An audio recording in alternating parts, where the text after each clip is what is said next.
And so, yeah, looking forward to kind of learning about what Emily's learned about and is writing about in the last couple of years. So yeah, take it away, Emily. Thanks, Chad. Can everyone hear me if I stand with this back here? All right, perfect.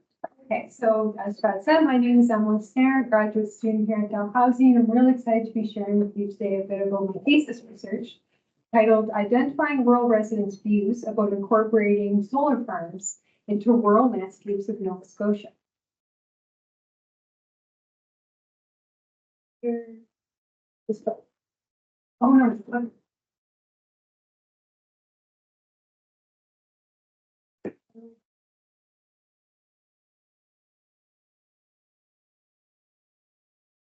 So, quick overview. This is a pretty short and sweet presentation, but I hope it gives you a good overview of my thesis. So first, some context of my research, then I'll discuss some of my key results, and then I'll finish off with a very brief discussion of what I learned from those key results. I welcome questions at the end, and please feel free to reach out to me personally if there's no time to answer your questions. So first, some context. So as many of you are probably familiar with, solar infrastructure is growing in size and occurrence in many places around the world, including here in Canada. So what I mean by this are solar power plants, which go by many different names, from large-scale solar to, We're just wondering if you're Right, it's off. Yeah, yeah, it's really great. it's like, Okay.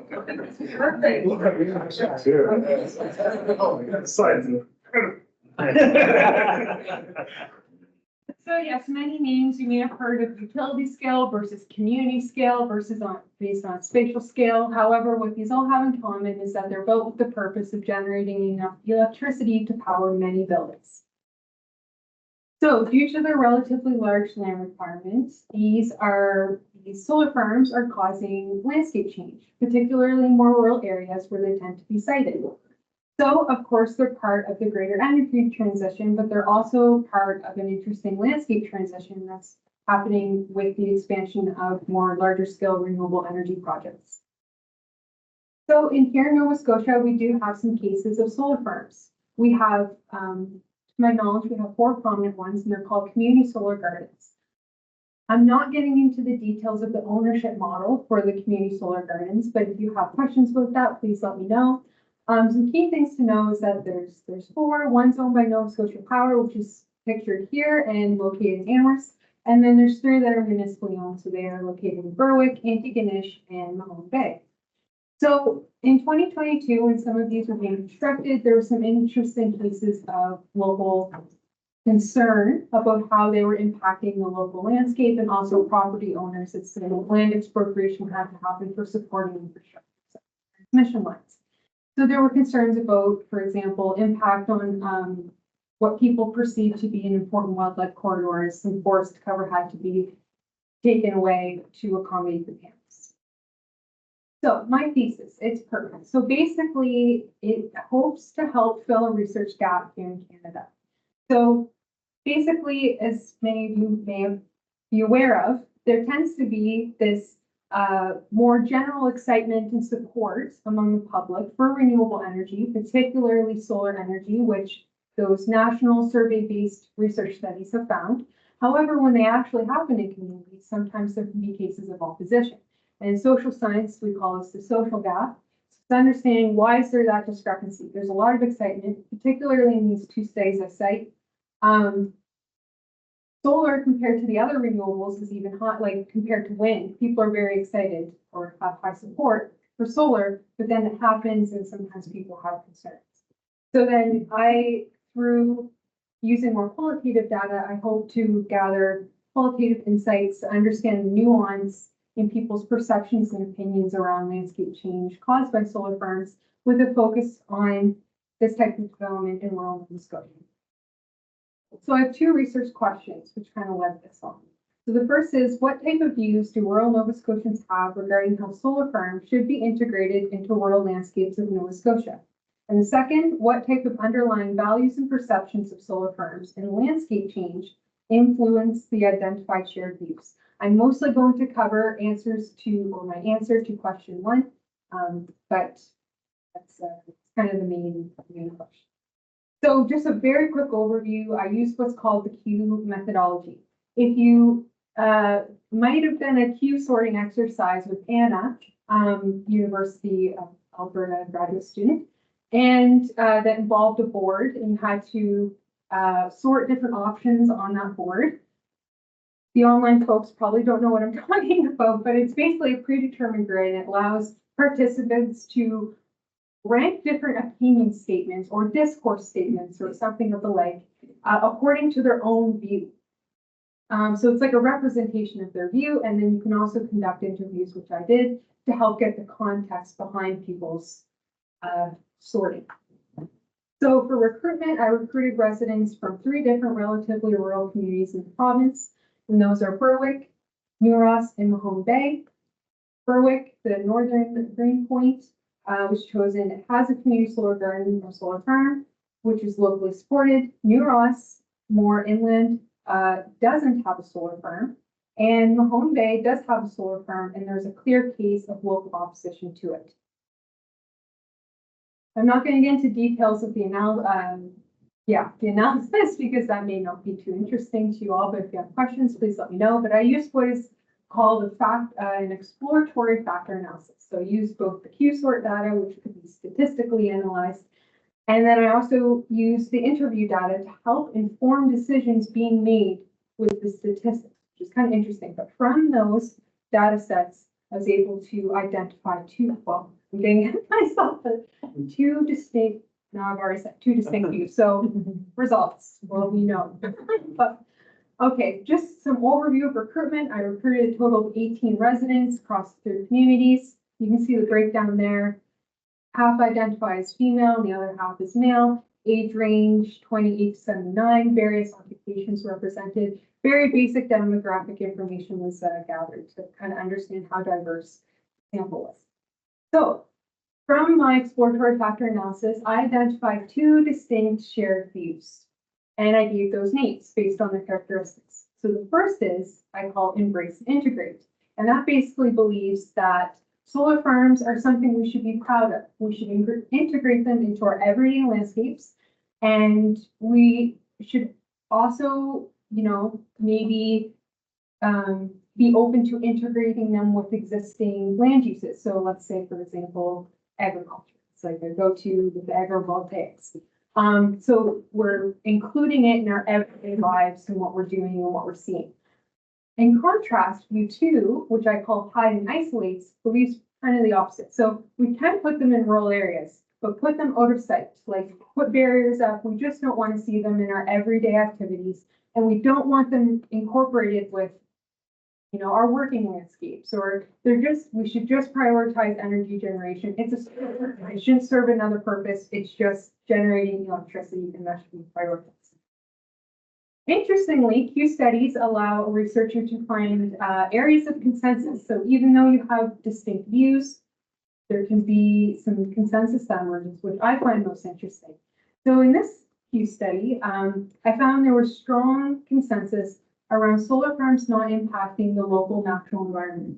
So both views had strong concern about how solar farms impact forest cover, waterways, wildlife movement, habitat, and wetland conservation.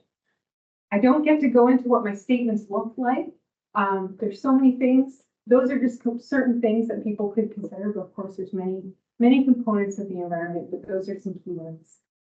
Okay, so a little bit of discussion.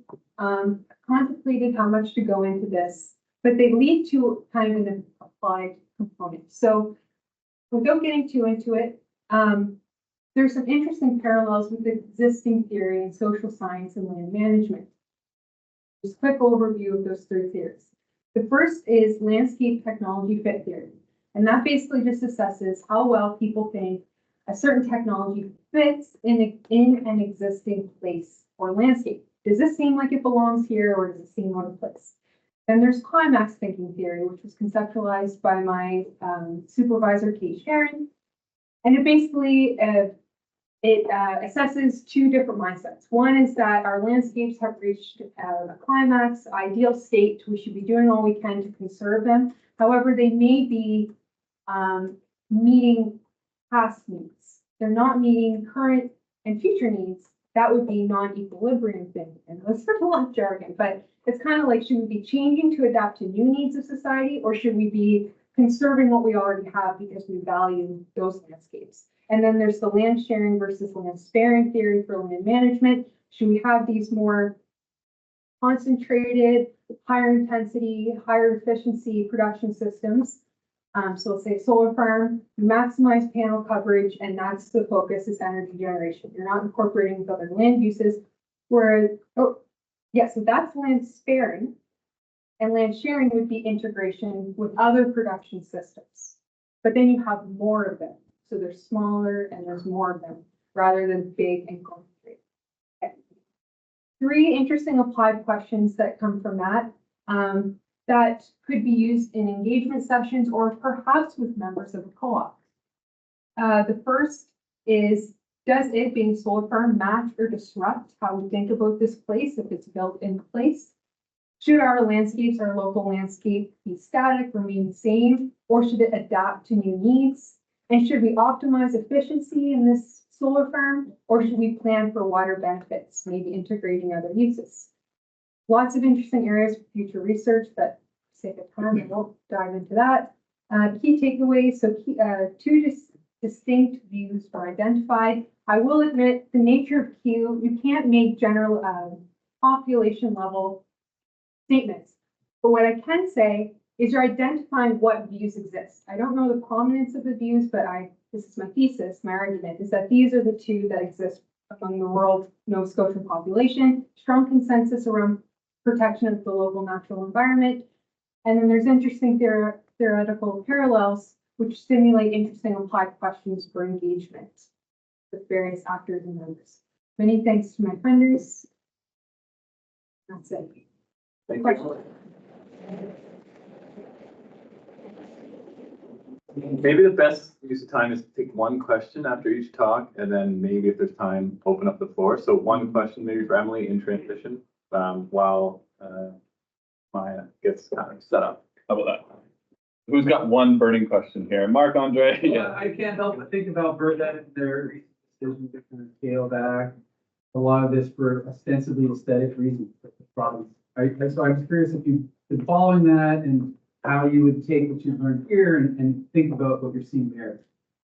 If you may not know about Alberta, these questions would be hard. Oh, I do. I know kind of what, the gist of what's going on. My supervisor definitely has an interest in it because she, like past energy landscapes. So let's say like the oil industry and, a population was used to it serving a very utilitarian function, and that was supported. But now we have this new source of energy, and it's seen differently. But it's kind of, it's a part of it. Should it be a part of our everyday life? Like we need energy. There's also been case research has found that's also shown support for some people. They're seeing where their energy is coming from. And then it's like, this isn't a hidden thing that's out of the landscape. We're seeing your solar panels, that's what we're getting. So I don't think you'll ever totally avoid it. So the landscape might be vague, like where visual, I don't think that seems quite limiting from what I know. Very, very quick one. If it's a quick question and a quick answer. Have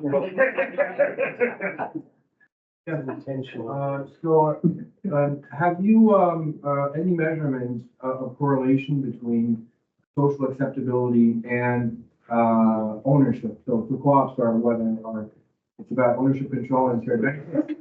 So do we have measurements where these 2 will actually clearly correlate? I believe my supervisor, Kate Sharon, has done survey research and found that ownership contributed. So I don't have the numbers, but it definitely plays a role. Thank you. All right, thanks, Emily. Yeah, next up is my chance, as it says here, Master's of Planning student. So in the professional stream of our school of planning. But what's awesome about the professional stream is there's still a pretty solid research component. Maya's doing an independent research project with me, and for some reason or another also decided to do a summer co-op with me as a research assistant to build on that independent research project and make it probably the best one of all the students, I hope. And she's off to a great start. So take it away. Thank you so much. Hello, everyone. So as Chaz mentioned, this summer I'm conducting a research project that is under the supervision of Dr. Walker, where we are assessing levels of participation and equity within Halifax's solar energy transition.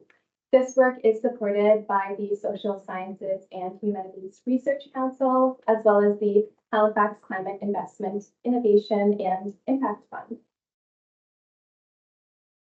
So as many of us know, Canada's renewable energy transition has been well underway over the last several years through governmental policies, technological advancements, and simply increasing public awareness of climate change. The country hopes to achieve net zero greenhouse gas emissions by the year 2050. However, as society is shifting towards these more climate-friendly practices, we do need to ensure that these processes are just, which essentially means achieving equity in the social and economic participation of energy systems and identifying and remedying any injustices that might develop through production and consumption. So one method, as we mostly know, is by transitioning out of non-renewable energy has been through the advancement of solar panel technology, which can be used to power both small and large-scale developments, such as single-family homes or even entire communities. And Canada strongly supports solar energy, which is not only the fastest growing form of renewable energy worldwide, but it also allows consumers to offset electricity costs and often sell electricity back into the grid, which offers a pretty significant return on one's investment. Solar panels can be a pretty costly installation too, with both senior and local governmental entities recognizing this obstacle. In 2013, the Halifax Regional Municipality launched the Solar City program to assist property owners, religious organizations, charities, and nonprofits in adopting solar energy by providing access to loans that offset capital costs of installation. So this program really just tackles financial barriers associated with solar energy adoption to increase accessibility to solar energy. And there have been almost 800 Solar City applications since the program started, with many of these installations assisting the municipality to reach its local climate goals. For example, here is a photo of the Fort Needham Memorial Park washroom, which was developed in 2021. And this building was one of the first municipal buildings to achieve a net zero emission standard. Solar panels are a pretty effective tool for reducing greenhouse gas emissions. However, their deployment does have the possibility to reinforce social injustices, as wealthier communities can benefit from the long-term cost savings and environmental benefits, while disadvantaged communities might be left behind. A recent study that was conducted in the Netherlands found that solar energy adoption has been highly unequal and that solar energy inequalities overlap with existing sociospatial inequalities.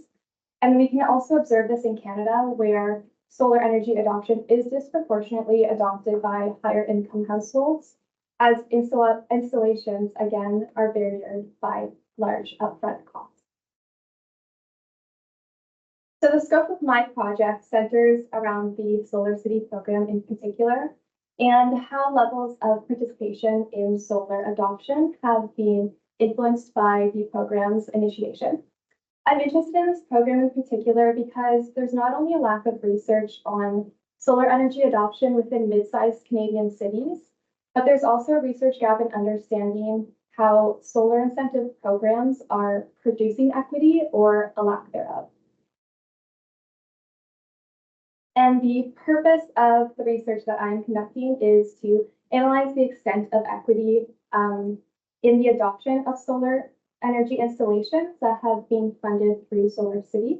And I've kind of shaped my project around answering the two questions: to what extent has access to solar energy adoption via Solar City been equitable, as well as how can components of equity be enhanced in Halifax's transition to solar energy. I will utilize a mixed methods approach. Firstly, I will conduct a locational analysis of mapping the spatial distribution of rooftop solar panel installations across Halifax. And then I will send out surveys by mail to addresses that I have identified to gain a better insight into the perspectives of household solar owners. I will ask those who completed a survey to take part in an interview, which will further inform my study about the nuanced perspectives that will assist in the development of my recommendations. So I'm currently working on the first phase of my analysis, where I am locating rooftop solar installations through Bing Maps and Google Earth. And surprisingly, both of these platforms are pretty up to date, with most street graphics being conducted in 2023 and 2024.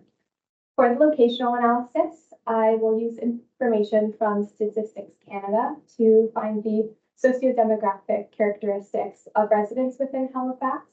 And then I want to map where all solar energy developments have been installed, which will allow me to identify patterns between solar energy adoption and sociodemographic characteristics, as well as just to see if these demographics of HRM line up with solar energy adoption. So for example, if 85% of solar adoptions in one area are adopted by people who do not identify as visible minorities, and 85% of the people within this area also do not identify as visible minorities, I really want to know if there is a correlation between race and solar energy adoption. So this is a map that my colleague Ty and I have been working on for the last 2 weeks, where each of the yellow place marks indicates the address and the placement of rooftop solar. And here is a closer look at the peninsula, where you can start to see some more of the addresses that we've mapped so far. So also, because we can't tell which solar panels have been adopted under the Solar City program versus other programs, all of our analysis will include all non-Solar City installations as well, which introduces a comparative element into the study. And this is a map from Statistics Canada, which shows one of the study's sociodemographic characteristics, which is core housing need, which indicates unsuitable, inadequate, or unaffordable housing conditions for households, with the darker dissemination areas indicating a higher proportion of core housing need.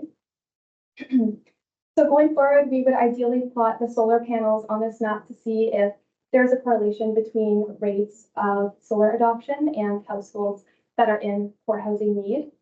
And personally, I find it very interesting to see how trends in rooftop solar are popping up in Halifax in response to rates to poor housing need, and also just the consideration that Halifax is a city that is experiencing a housing crisis.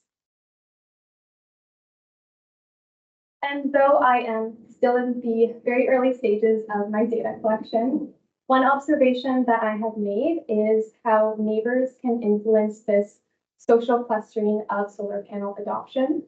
A study that was published in 2014 by Graziano and Gillingham found that the adoption of solar panels by households does tend to spread within a geographic area. This can occur due to factors such as an increased visibility in solar panels, word of mouth, social influence, and just having the ability to learn from a trusted neighbor about the benefits of solar. And after conducting my locational analysis, I will mail out surveys to the addresses that I have mapped. These surveys will ask households to answer questions based on their sociodemographic characteristics, such as age, gender, income level, visible minority status, really anything that can help us to identify patterns between who tends to adopt solar and who does not. And upon the completion of my data collection, I will undertake a descriptive analysis to assess the levels of participation within Halifax's solar energy transition. This will involve examining the distribution of program participation with outcomes across the various sociodemographic groups, utilizing data from both the surveys and interviews. And I plan to use SPSS software for this analysis, which will really help me uncover the variability of participation and outcomes within each characteristic that I'm assessing.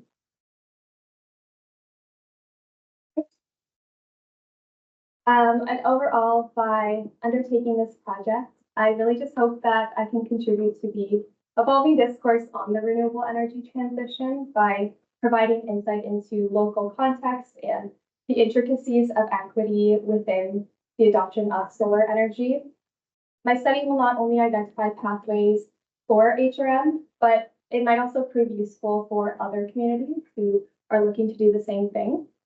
And though my work primarily concerns solar energy transitions, it is directly linked with the goal of achieving a just energy transition for Halifax and beyond. And thank you so much for giving me the time to speak today. Awesome work, Mike. Come a long way in a short amount of time, and this is really great project. Couple questions. Maybe we'll just stick to a couple questions after each presentation. And Nick? Maya, thank you so much for the lovely presentation. I think you're doing really beautiful work.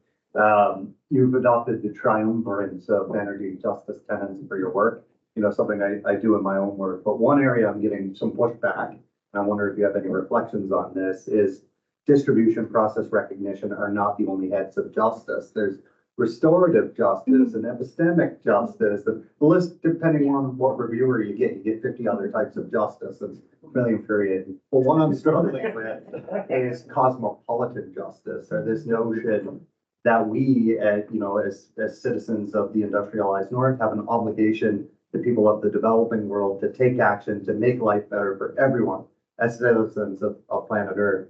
So even if there is a slight inequity in Halifax, medium income households having more solar, there's an argument to be made that they're doing a service for the world by displacing emissions. Do you have any reflections on how we can rationalize that? Is a bit of distributional injustice worth cosmopolitan justice, if you're following? Yeah. So I have had like a bit of a qualm discussing this with Chad, especially in measuring equity, because equity is so complex. It's intersectional. I'm really struggling with even conceptualizing the term itself. But I have definitely thought about that, and I'm still thinking about that. And I don't think anyone really knows like how to achieve equity, because it's interlinked with everything that we do as humans, or even people on this planet. But yeah, like that is something that I think of. I don't know if I have enough information to answer that question, or if I ever will. But that's a really good point. We can start a PhD and we can go every Yeah. element of justice. I did joke the other day. I was like, well, the scope is going to be this much larger, then why don't I just do my PhD? Julie, and then Rod. Yeah, I was wondering if you came across the literature on community knowledge networks in this space. So it comes out of the UK, but essentially they were looking at how information is that neighbor chatting with each other thing, right? And so you find geographic clustering in adoption of things because of these trust-based knowledge networks. And so it's Katie and McGregor, they came up with this stuff, but it's actually really useful. And the other thing I was wondering whether you've looked at, I think you mentioned it briefly, is outside of solar, there's a huge literature based in the US as well on looking at energy efficiency, home heating, and the demographic clustering and visualization around that. So it might be useful to kind of bootstrap off of some of that literature, because it absolutely finds that. So for example, ethnic communities are more likely to adopt across different income levels when the information is coming through a church or the mosque or whatever, right? So it's not that it's cheaper even, or it makes sense for me. Often it's these other kind of sociological factors that show. Absolutely. That's a really good point, and definitely something that I'm considering. I also have found that a lot of the literature is outside of Canada. There's not a lot of literature, and there's quite a bit in the UK, and in Europe, but thank you for that. I will It was a definitely. great presentation. Thank you. Yeah, finding that gap means. Yeah. Doing PhD. We're recruiting. Or Jill. Right, yeah, that was two. Sorry, yeah. If we have time at the end, I don't want to shortchange Ignacio or Joseph here.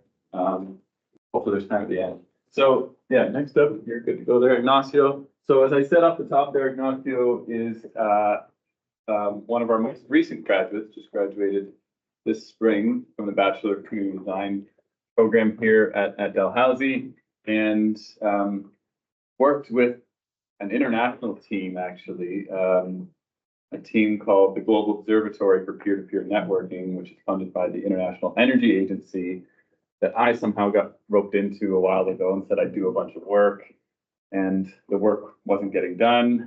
But Ignacio showed interest in kind of concepts of the smart grid and how they can perhaps provide social and economic value in Canada. And so he's done some amazing work again in a short amount of time.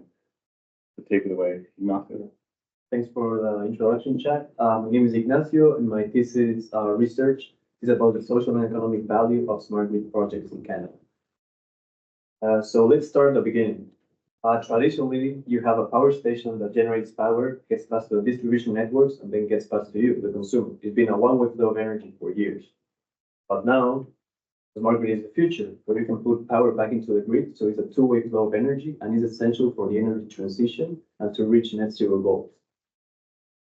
So the smart grid essentially makes better control of the power grid, more efficient use of energy, and makes consumers turn into prosumers. So a little bit of background information about my research.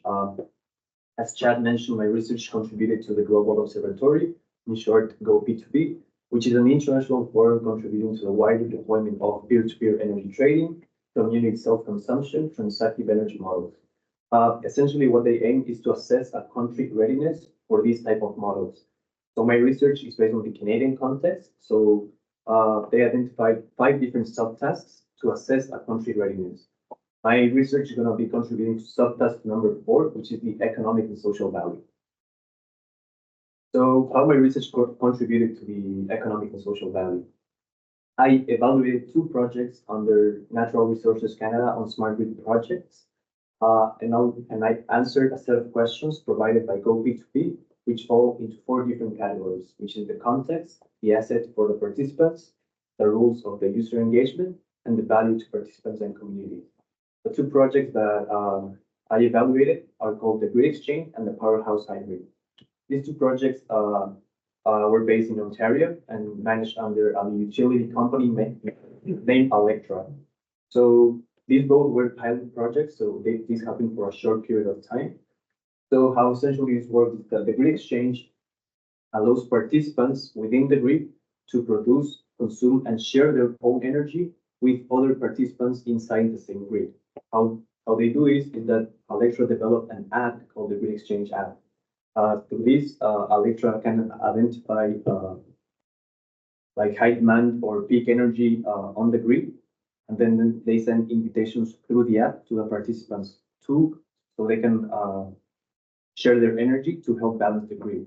And one incentivation is that if you help balance the grid with the energy that you produce, then you get rewards. This is called a gamification structure. So this incentivizes more participation and makes users actively engage with the grid. On the other hand, the Powerhouse Hybrid, they identified 10 different homes. So they installed solar panels and energy batteries. So the point of this is that they wanted to make a hybrid energy systems.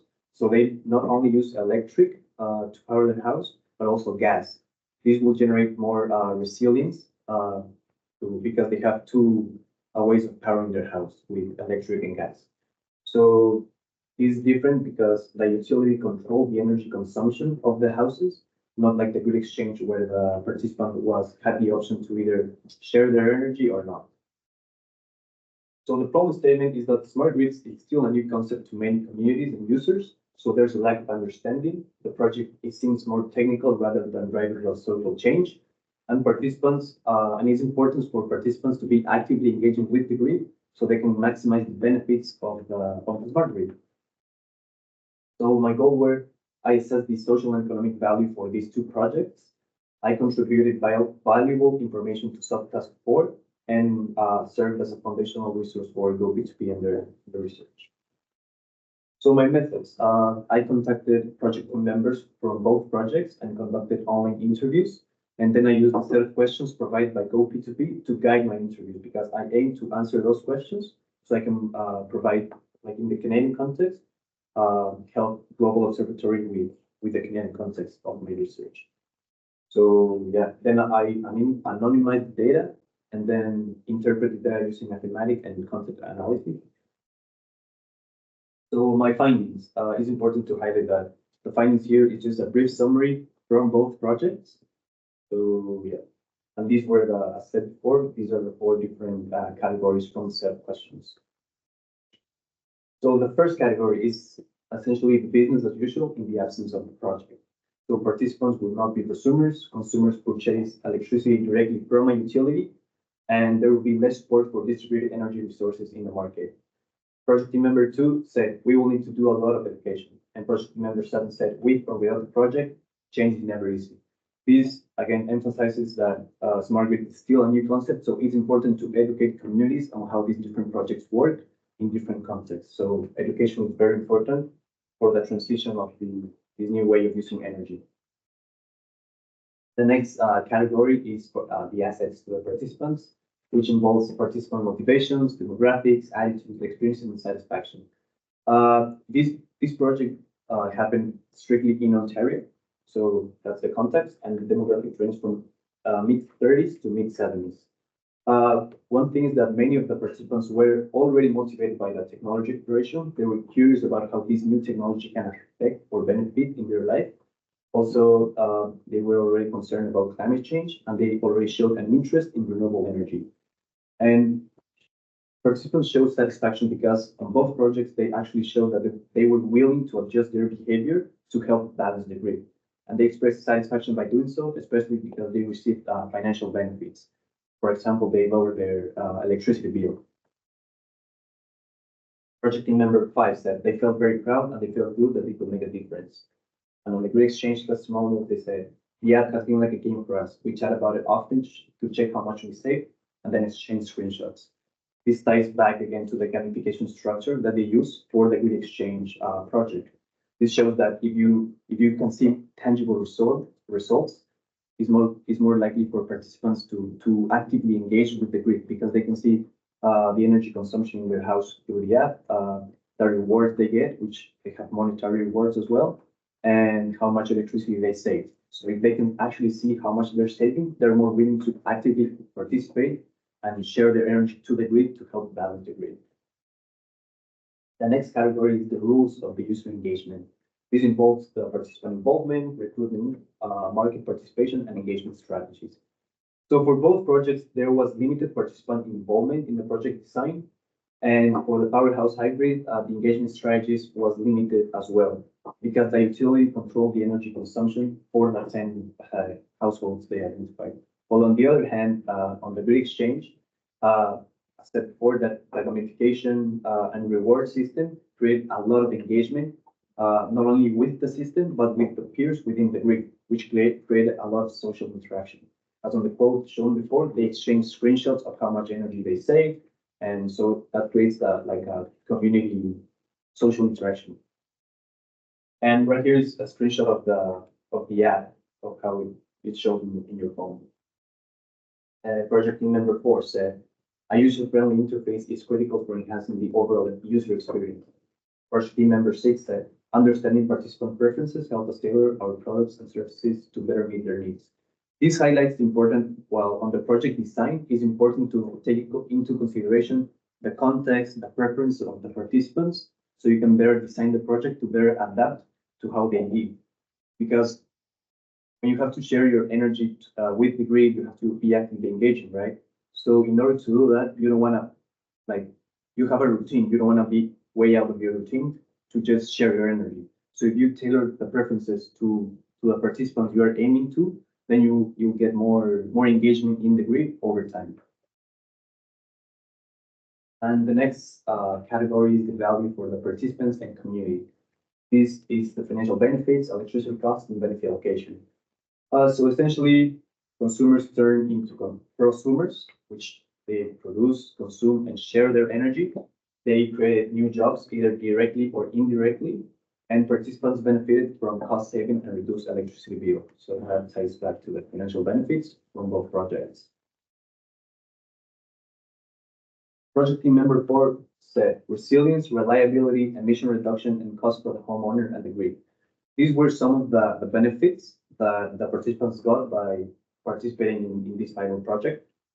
Project team member 1 said the homeowners benefited from the technology installed in their homes. This quote only ties to the powerhouse hybrid because they installed solar panels and the energy batteries in that project.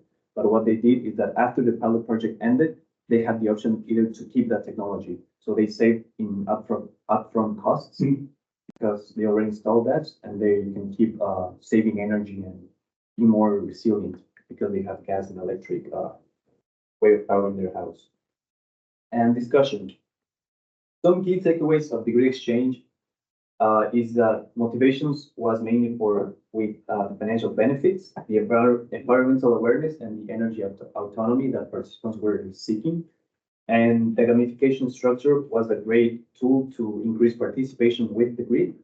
And the success factor was the human-centered design of the project, the tangible rewards, and the consistent engagement from the participants.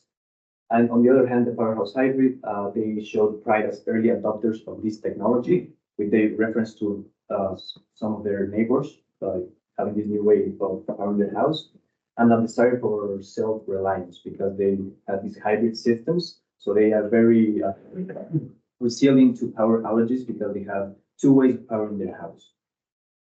And suggestion for future research, the long-term impacts of participation, how behavior can evolve over time, the grid dynamics, maybe try to identify energy usage patterns, and the community resilience, how the social acceptance can evolve over time.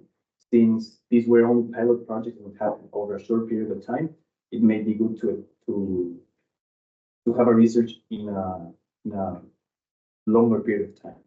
And a diverse context, because this will only happen in Ontario and in few houses, just like in a small grid, a microgrid.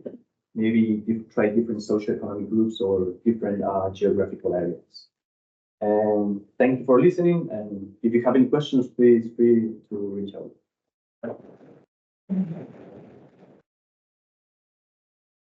Thanks so much, Ignacio. Yeah, really complex topic and forms of development that we're all sort of learning about every day. Couple of questions for Ignacio.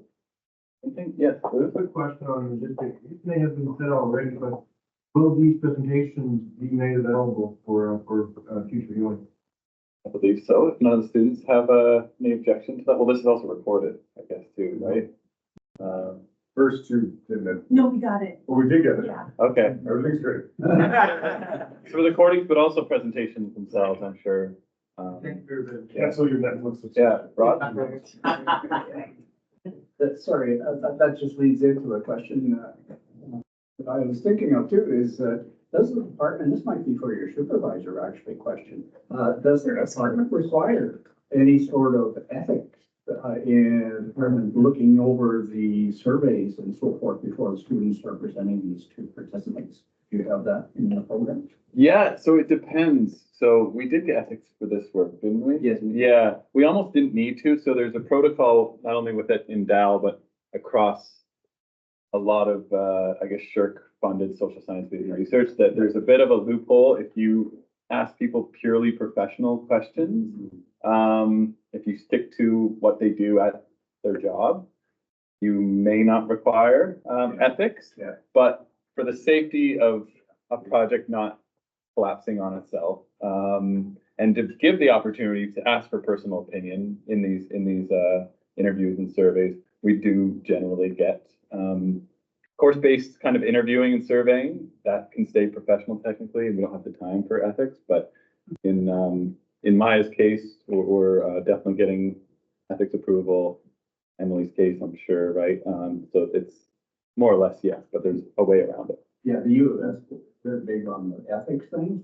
Are there any projects that are survey-based that we can push through that have Oh, yeah. go through the ethics part? I was just curious if you had to forego that sort of thing. No. Josie? Pushed into it. Yeah, so I had a question about the app, because it looked like it was really popular among users, but like, I don't know, for me, and I know for others I've spoken to, I'm just so sick of having to add apps to my phone. And like one more, everything I get needs an app.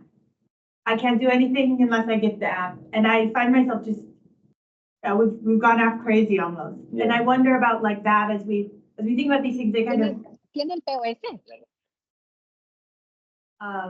ideas, but then I wonder about like rolling them out to the population. Like if I got an email from my utility being like, download this app now to manage your electricity, I would be so frustrated because But the thing about here is that they were more acceptance of like actually engaging and having the app because of the financial benefits. So if you get financial benefits of actually actively engaging with the grid, like you tend to be like, why not install the app if it's gonna give you financial benefits and you can actually see like the energy consumption, the energy patterns in your house. So that way it created a little bit more engagement that wanting to have that app, you know? yeah, I guess I would wonder, like, for me, there would be an amount of money that's worth it and an amount of money that's not. So it would, I think, be more of an individual thing of like, how much incentive do you need to get people to engage in it? That's a good question. I think that's why Electra kind of created two different projects to learn things about different segments of the population, people that want to be active, people that want the utility to take care of it, and hope maybe pass on savings, but less savings, maximize savings, maybe the more, yeah. So it's a learning experience for them and for us, and an idea of customer segmentation. Yeah, which is- we're curious if that came up at all. Like, Not really, No, they were, because it was also a pilot project, so it was like a smaller grid or limited participants. yeah, Like the participants already knew what they were getting into, so they already had the idea that I'm gonna be installing an app and I have to actively engage with this, and they already had shown an interest in renewable energy. So that's one thing. Okay, just in transition, yeah, Marc-Andre. I don't have actually a very similar question, but slightly different. So Electra, who are they? Who's this company that's designing the app? What happens to the data? And how can we be sure they don't use the learnings from the gamification to exploit the customers down the road? 'Cause that's the long history of, space. You get people in, you give them some benefit, and you harvest the data, and then you exploit the hell out of it after everyone's sucked into using it. So that's just the fact. It's the fact. So how do we know that's not gonna happen here? What's the governance around these arrangements? That will maybe need us about like the regulatory setting or like the policy in the Ontario context, I guess. And Electra is a utility company that also work with other companies, private companies as well, to develop the app and stuff. So I wouldn't know how to directly answer your question. Yeah. But What was that, did that come up in the interviews or does that Not at raise all. that as an issue? no, because I interview like the project team members, so I guess they're biased in the information they asked. Yeah, so. Thank you, Ignacio. One quick question. And lastly, another recent graduate of the Bachelor of Community Design honors stream. Joseph did his undergrad thesis with me, looking at analyzing a pretty large data set of representative Canada-wide survey data associated with energy democracy. And yeah, Joseph, for the amount of time he had to sort of work on this project, has created something really, really special. It's now published in Energy Research and Social Science. This paper, alongside colleagues from Waterloo and the UK, and yeah, I'll let Joseph and Joseph's now a master's student and working with Environment and Climate Change Canada here at a local office. So doing amazing stuff, and this is just kind of part of what he's been doing. So take it away, Joe. Thanks, Chad, and thanks everyone for having me. So my name is Joseph, and I'm here to present some new research, specifically from this newly published piece of academic journal article titled Energy Democracy, Public Participation and Support for Local Energy System Change in Canada. First, again, just thanks to Dr. Chad Walker for kind of facilitating and organizing this whole research project, and also thank you to the other co-authors. So a bit about me, just quickly before we get into the presentation. Born and raised Nova Scotian. I did my undergraduate degree at Dalhousie in urban planning. Currently, I'm doing my master's in resource and environmental management, also at Dal. And as a part of this master's, I'm doing a summer co-op with the federal government, working as a policy analyst for Environment and Climate Change Canada. So this research is based off a 2022 study that looked to assess Canadian perceptions and attitudes towards local smart grids and energy system change and 4Ds of energy transition. So essentially, this survey was conducted prior to me joining the research, but the survey was basically segmented into what are the 4Ds of energy system transition. So these first D is decarbonization, the shift towards renewables, digitalization, which is the utilization of smart technologies to improve efficiency, decentralization, which again is the shift from centralized singular transactional towards more dispersed, local, and varied energy systems. And the last D, which is what my research focuses on specifically, is democratization, which is the shift towards more community control, community participation, and overall a shifting of power from the centralized utilities and corporations towards citizens and people. So therefore, the purpose of my study, looking at energy democracy, I wanted to assess overall support for energy democracy initiatives across Canada. And I also wanted to look at the different ways in which Canadians want to participate in these systems and the different actions they're looking to do. And I also wanted to assess of these Canadians who support energy democracy and want to participate, what motivated them to do so. And an important thing to consider is, while this is Canada-wide, we also did provincial and regional analysis of all the data. So we have Canada-wide data as well as provincial and regional data to kind of look at the different discrepancies across the country. So just a bit of background again. Energy democracy has been brought up a lot this weekend, and it kind of has many different definitions. Generally speaking, it brings forth kind of equity, justice, and well-being with these low carbon energy transitions. In local smart grids, again, it might be referred to as smart grids, local smart grids, smart local energy systems, but they bring forth renewable energy with smart technology, energy storage, and capacity, as well as they typically have some increased form of community involvement or community ownership in some instances. And throughout our initial literature review, we just kind of found, it's also been mentioned here, is like the social gap towards all these new technologies that are being implemented. There's lots of engineering and computer science research, but there's a growing awareness around the importance of the kind of social dimensions and the overall lack of understanding into how these technologies are being rolled out and what their impact is. So again, the three research questions that we developed and sought to answer are the overall support for energy democracy across Canada and how that looks different across provinces and regions. We also wanted to assess what types of actions are Canadians willing to do within these energy systems, these local energy systems. And our last research question, building up all these, is what motivates Canadians to take these actions and participate in kind of energy democracy and local energy systems. So for results, with the first research question of overall support for energy democracy across Canada, this question within the survey utilized a Likert scale. So from 1 to 5, participants could rank their level or extent of support for energy democracy. So level 1, strongly support, level 5 is strongly oppose. So with level 1 and 2 both being over or equaling overall support, we combine those. So across Canada, we have 68.4% of respondents in this nationally representative survey supporting initiatives towards motions towards kind of energy democracy in smart local energy systems.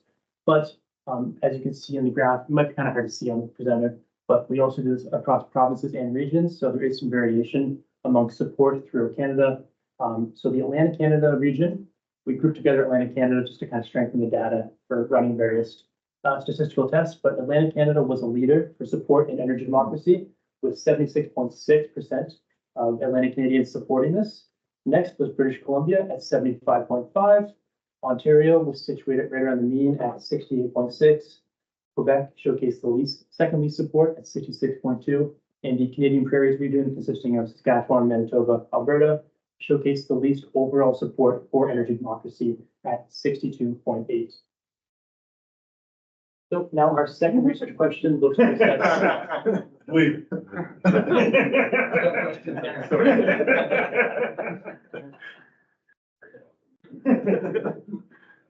So the second research question, we look to assess what types of participatory actions are Canadians willing to take within these smart local energy systems. So the actions listed here This data is just a simple percentage frequency analysis. We did do kind of more advanced stuff, but that's within the paper. But this graph here showcases various actions that people could do to participate in these local energy systems. So the actions are kind of ordered. So at the top, we have more passive participatory actions, such as learning about the project, attending a meeting, trying to shape the project with your views, to the more kind of intensive actions such as buying and selling electricity with local people, leasing an electric car, investing one's own money. So across Canada, you can see a clear preference for the initial participatory actions, such as simply learning more about the project, whether that be reading website, attending a meeting, and so forth, and less preference for these more intensive actions that require obviously more time and financial investment, such as investing one's own money. But again, these results were kind of expected, as before people participate in any kind of localized energy system, the first initial step is going to be simply learning more about the project. So these results are kind of what we expected to fall in line with. But for our third research question, we look to assess what motivates Canadians to support and participate in these systems. And again, this is just a simple percentage frequency. There is more kind of in-depth analysis in the actual paper itself, looking at different provincial and regional discrepancies. But this here showcases different types of motivations, and we kind of group these motivations by theme. So at the bottom here, there's kind of more environmental focused motivators, such as helping the environment, such as combating climate change, looking to reduce local air pollution. And we also have kind of more community focused initiatives, such as taking part in local initiatives, strengthening the community. So there's kind of more community centric and social cohesion. And then there's also motivators centered around getting personal financial gain and what we would kind of deem as more individualistic motivators. But again, you can see across all Canadians, there's a clear preference of these Canadians who want to support energy democracy and take part and participate in these systems. They're predominantly motivated by these kind of more environmental factors.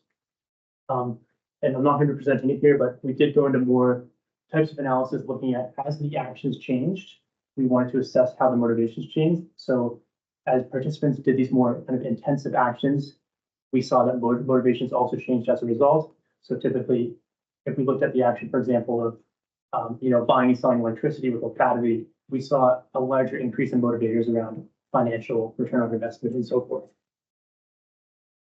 But just to highlight the kind of three main takeaways from this research, across Canada, we do see overall support for energy democracy at 68.4% of Canadians in this representative survey data supporting it. But again, there is some variation throughout provinces and regions.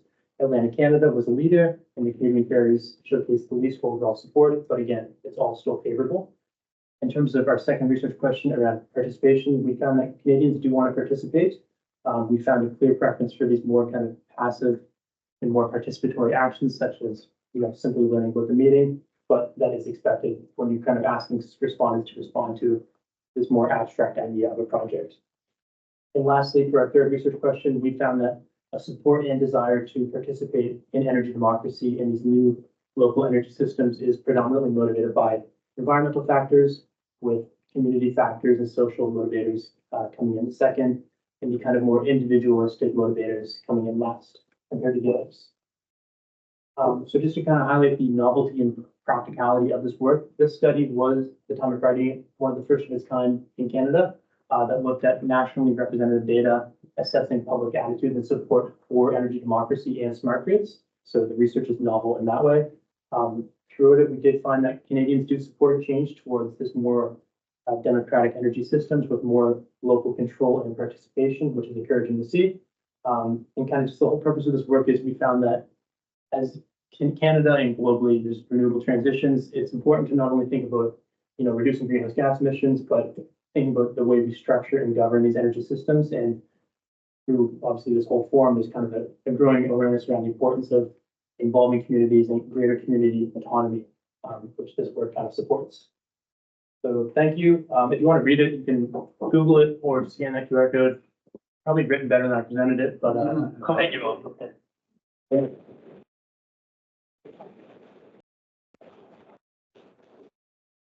Thanks so much, Joe. It's written very well, mostly because of you, your lead author there.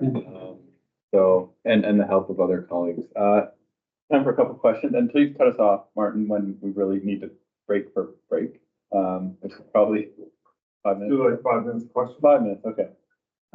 Yeah. Dennis Carroll, like, I'm a retired Environment Canada employee, but like. Hello. This is a great, presentation and work. It was really fascinating when you started talking about how when motivations change, when people are actually involved. Yeah, And it's really curious, probably worth researching more and more. It made me think of another issue,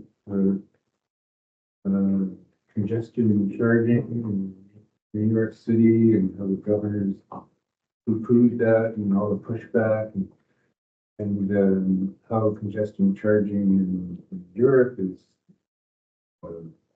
Sweden, I think, or is going very well. And as people see what happens with these changes, these new approaches, their whole attitude changes. They realize, what the advantages are, a quieter city, control of your energy. It's a whole interesting, I guess, area to think about. definitely, yeah. Thank you. I don't actually have a question. Thank you for the comment. Absolutely. Yeah, quick one. I've actually already cited this paper twice, so. Oh. That's good. Oh, no, it is super helpful.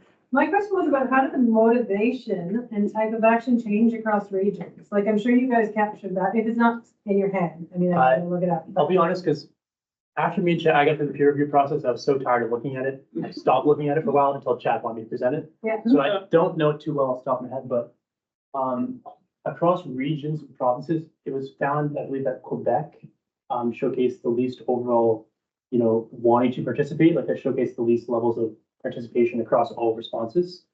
So that we're not sure why. That can also be an older research paper and understanding why there's a lot more regional differences. We just chalked it up to, Canada's so vast, there's lots of economic, social, geographical, and resource differences, as well as political. But yeah, Quebec was definitely an outlier amongst less participation throughout all the actions. Yeah.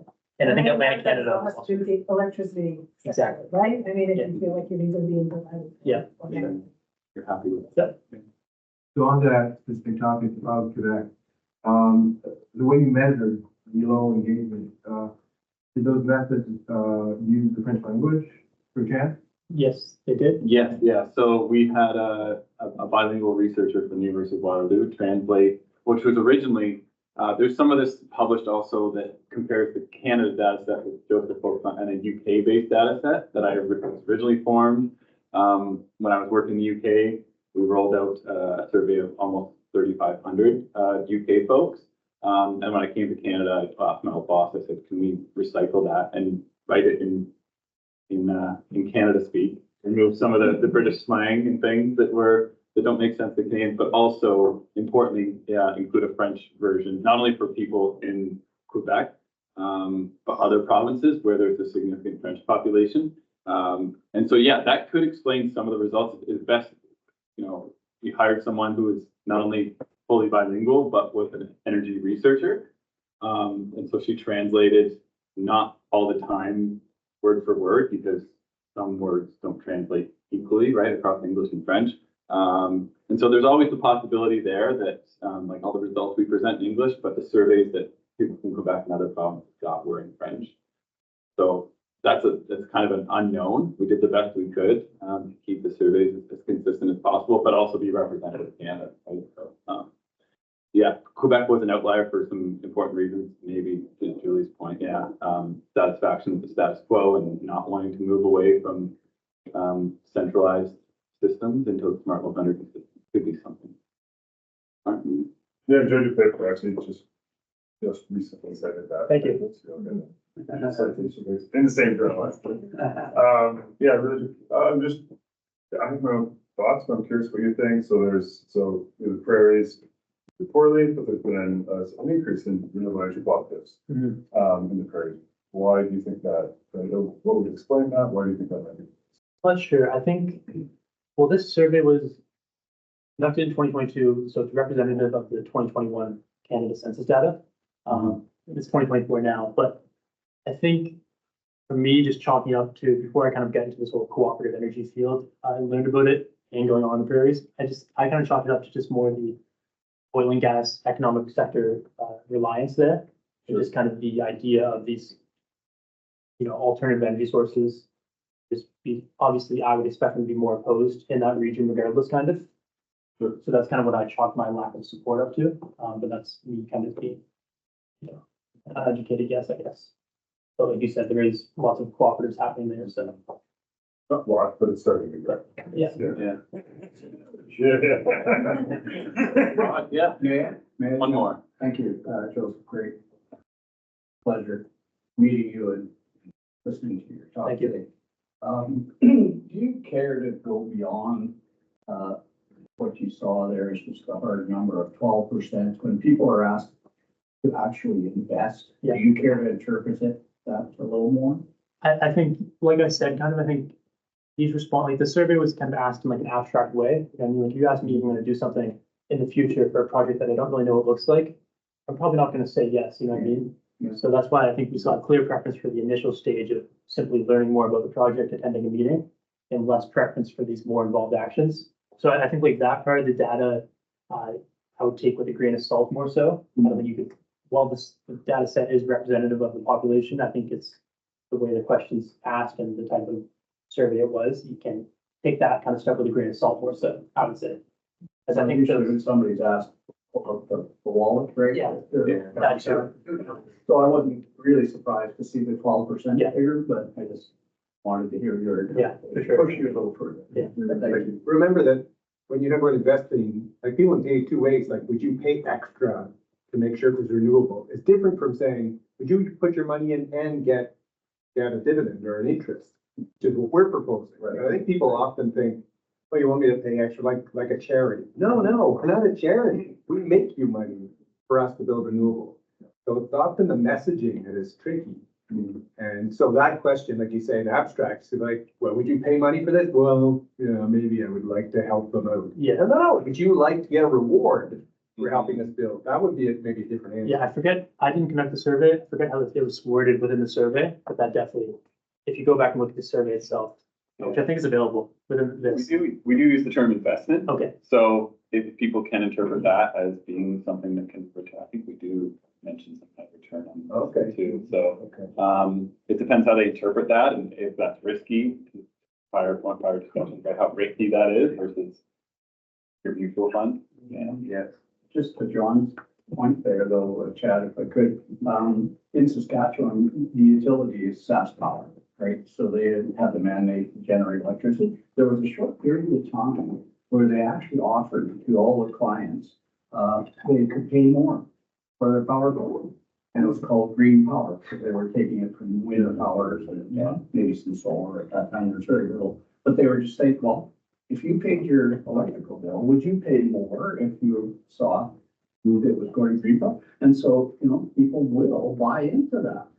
It was a very short period and it was a different political scene at the time. So people did pay more. They did pay Got more for nothing. green power and you got nothing. We just pay more on your electrical bill. Yeah, that's for natural gas. Yeah. You pay more. Yeah, so it was called green power in Saskatchewan, which is, that's an oddity. I just say thanks for including this panel in the program. Yeah. I think it's so exciting to see these students research and it's really impactful. And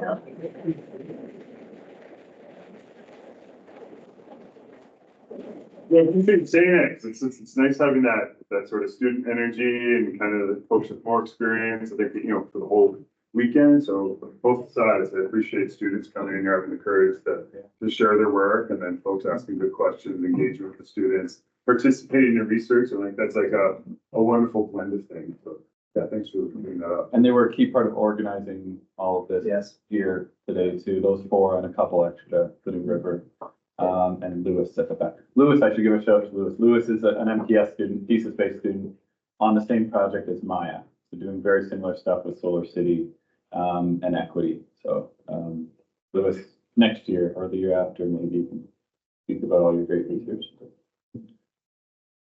So we're gonna take a break, but we're gonna stay downstairs with the mood sort of background music. Because we're gonna roll up our sleeves and have a bit of a workshop that Josie Board to be working with us there. So it's gonna be kind of really putting your thinking hats on some of the policy landscape, right? We did something like that last year where we wanted to sort of get some information that can kind of help us sort of craft the next evolution of the CECC and things like that. So we're gonna do that downstairs, and I say that just in case you're wanting to leave stuff here, so take it with you, go downstairs and explain for it. What time are we starting here? Let's say, 40. Okay.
I'll write like 15 things, like, I know that this is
Other capitals.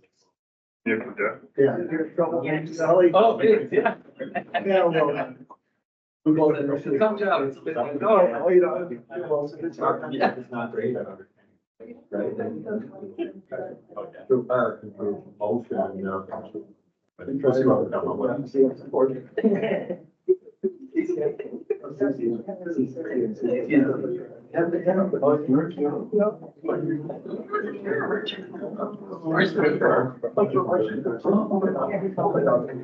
Entertainer next. Okay.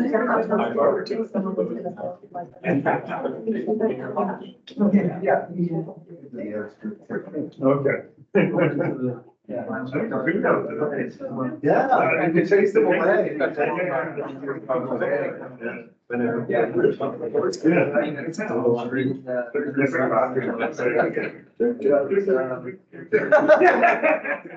Yeah, don't have enough to rush. Yeah, but imagine a lot of ones that populate my brain.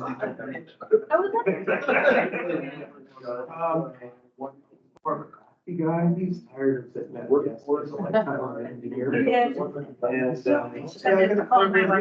Cool. yeah, you're gonna finish the work on the boat, you have stuff. Yeah, well, it's nice though. Yes, no, so he gets thrown out of the water. So then, usual job, it's not possible. Project placement. That's a whole job. Yeah. Yeah, those are hard. So, both my wife and his. Scared them away. Scared them quickly, guys. Yeah. That's what happens.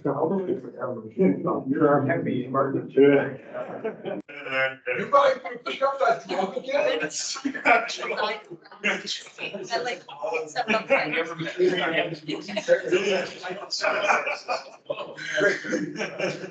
Thanks, fighting. Yes, that's not. Does he get a twerking? Stars proof. Or you used to it. No. When's that?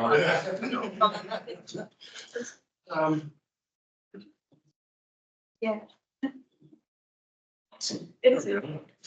Is the mic on? Hello, hello? Yep. It is on. Quick silence now. Yeah, quick, take advantage of it. Yeah. Fill the void. Well, super loud workshop.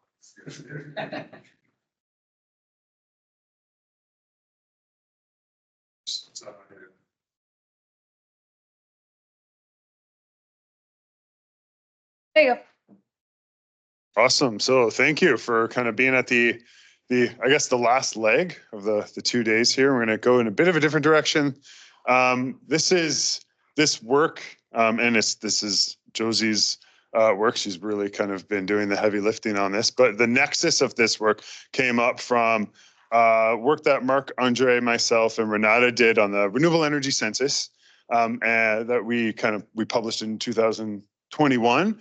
And what came from that was that there was a need to understand the policy landscape, particularly at the provincial level, particularly what would be relevant for community energy cooperatives. So what we asked Josie to help us out with, and she's kept on she got much further along than I think we ever imagined for this project, is to start the process of kind of doing a scorecard, right? For community energy cooperatives. So, I have the odd conversation with, this is at the provincial level, someone at the provincial government, and they're curious about, well, how can we help you? What would it look like to have good public policy to support community energy cooperatives? And I want to have really, really good answers for them. So that's part of what this process is, and a really good sort of comparative, like, what provinces are doing it well? What does good look like? So what we're going to ask you to do is we're going to share a little bit about what we think kind of a good scorecard could kind of look like, what those parameters of good public policy would look like to support community energy cooperatives in Canada. And we want you to sort of help us make this better. Okay, so don't throw any rotten tomatoes at us. Help us out. So yeah, fresh tomatoes. Yeah, and like kale or something, just so I can get my iron in or something like that. So that's a bit of the background. Josie's been amazing, really kind of actually doing the heavy lifting, doing this work. And I'm going to turn it to her and she's going to talk about where we're at and then talk about a bit of the sandbox. And I want you to pay attention to the sandbox because we can't sort of do everything. So anyways, I'll turn it to Josie. Thank you. I'm going to stand over here for now so that I can also do tech because if, I have multiple talents. This is my backup plan to run Zooms. But yeah, so we started this. We have a working title right now of Powering Democracy and Index to Score Canada's Provinces on Community Energy Policies. So just a bit of like housekeeping or how the session's going to run. There'll be two parts. Initially, I was going to have 2 hours, and I know that I'm standing between you and the end of this conference, so I will try not to go over as we started late. So the first part is going to focus just on the index. So as Martin mentioned, we sort of brainstormed what we thought was important on the policy side and came up with these criteria and things that we wanted to score based on. And the hope here is that you can give us feedback if you agree or disagree with how we've ranked things. And then also, currently, we don't have any of the items weighted. And the idea will be that each item will be weighted differently. So we're hoping that particularly those of you who represent cooperatives can help to what's important to you guys. What are you really hoping to see from policies and things like that? And then the second part, we'll focus on individual provinces, and that will be a group walk around activity where you'll be able to go to provinces that you know about. And I have a summary of sort of what I have found so far about them, and then some key questions that came up during my initial search.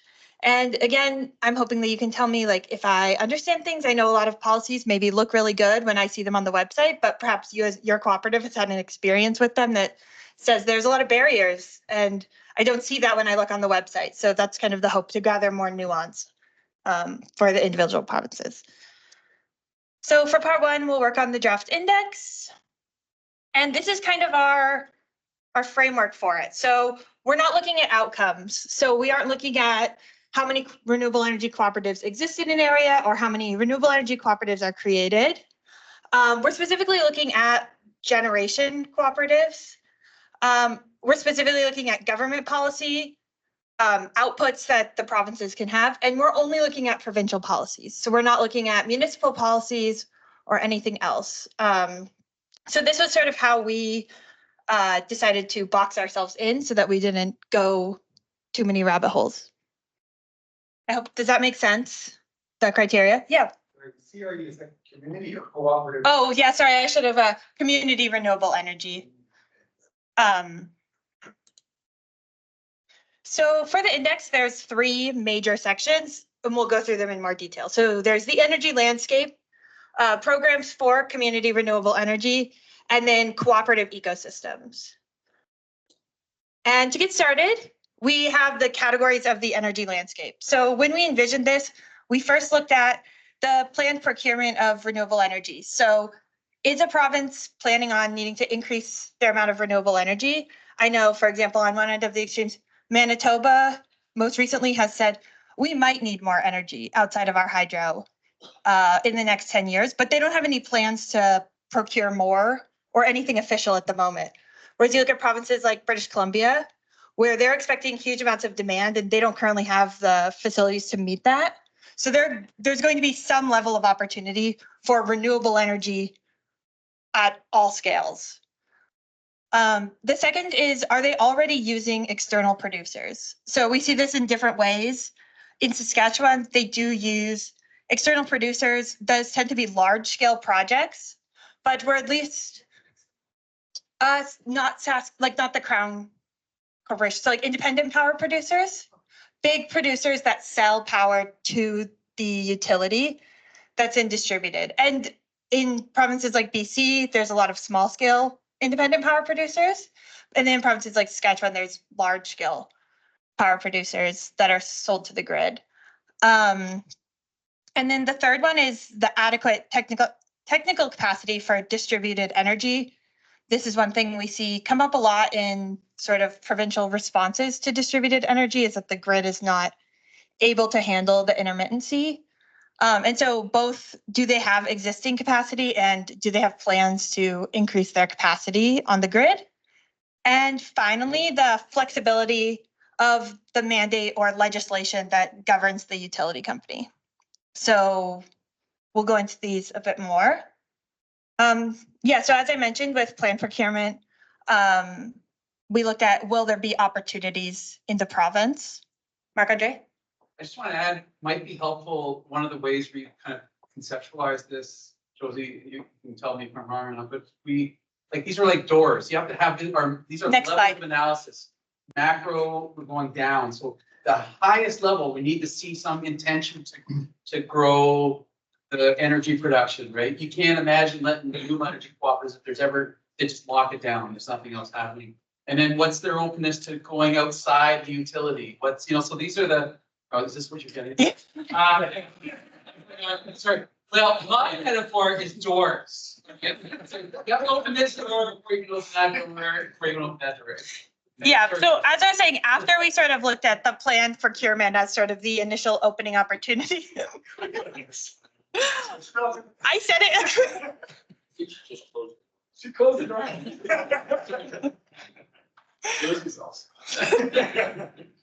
Yeah, so this really came up, the idea of doors with the use of external producers and sort of how we envision an openness to renewable energy cooperatives.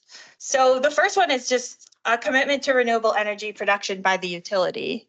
Are they open to the idea of renewable energy? In some provinces, we still see a resistance to renewable energy with the idea that it is not, the intermittency will cause too many problems. So the first idea being, are they open to it? When you say utility, you could also mean the authority having jurisdiction. Yeah, Yes. yeah, whoever's in charge of sort of grid planning and access to the grid. So, and then for the second stage, we said that, they're procuring renewable energy and using independent power producers. So in the case of a province like Saskatchewan, they do have plans for these large scale wind farms through independent power producers. And then at the third stage, we're starting to see a real commitment to community energy and distributed generation, these small scale projects and how they look. And then finally, sort of our ideal that we're not sure exists yet is a commitment to renewable energy cooperatives specifically. Are they actively promoting community energy cooperatives moving forward? So then we also talked about, I sort of touched on this briefly, the adequate technical capacity for distributed renewable energy. So in a lot of provinces, when I read their reports and their plans for the future, they have these lines that say, we need to do grid modernization for the energy transition, but very few of them actually discuss what that will look like and what sort of grid they're modernizing for. So they sort of have these statements about the energy transition, but are they planning for small scale production, or are they planning a grid modernization to handle these large scale wind farms and other things like that? So this is one that we haven't been able to find a lot of data on, that we will conduct interviews later in the project and with the people in the government, and we're hoping to get a little bit more insight into that one. And finally, the flexibility of enabling legislations or mandates. So in some provinces, their mandates sort of make them beholden to certain ideas like cost efficiency and how if it's a crown corporation, how it needs to be run, that they sort of use as a stop sign for these distributed energy projects, that, it goes against our mandate because we need to be providing energy at low cost and cost efficiency. So does the mandate pose a barrier?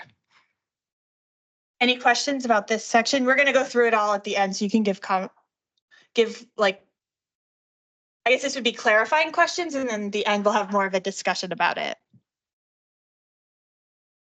All right, I'm going to take that as a good sign.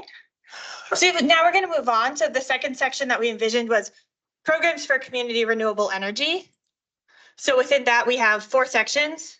First is programs to support the competitiveness of community energy.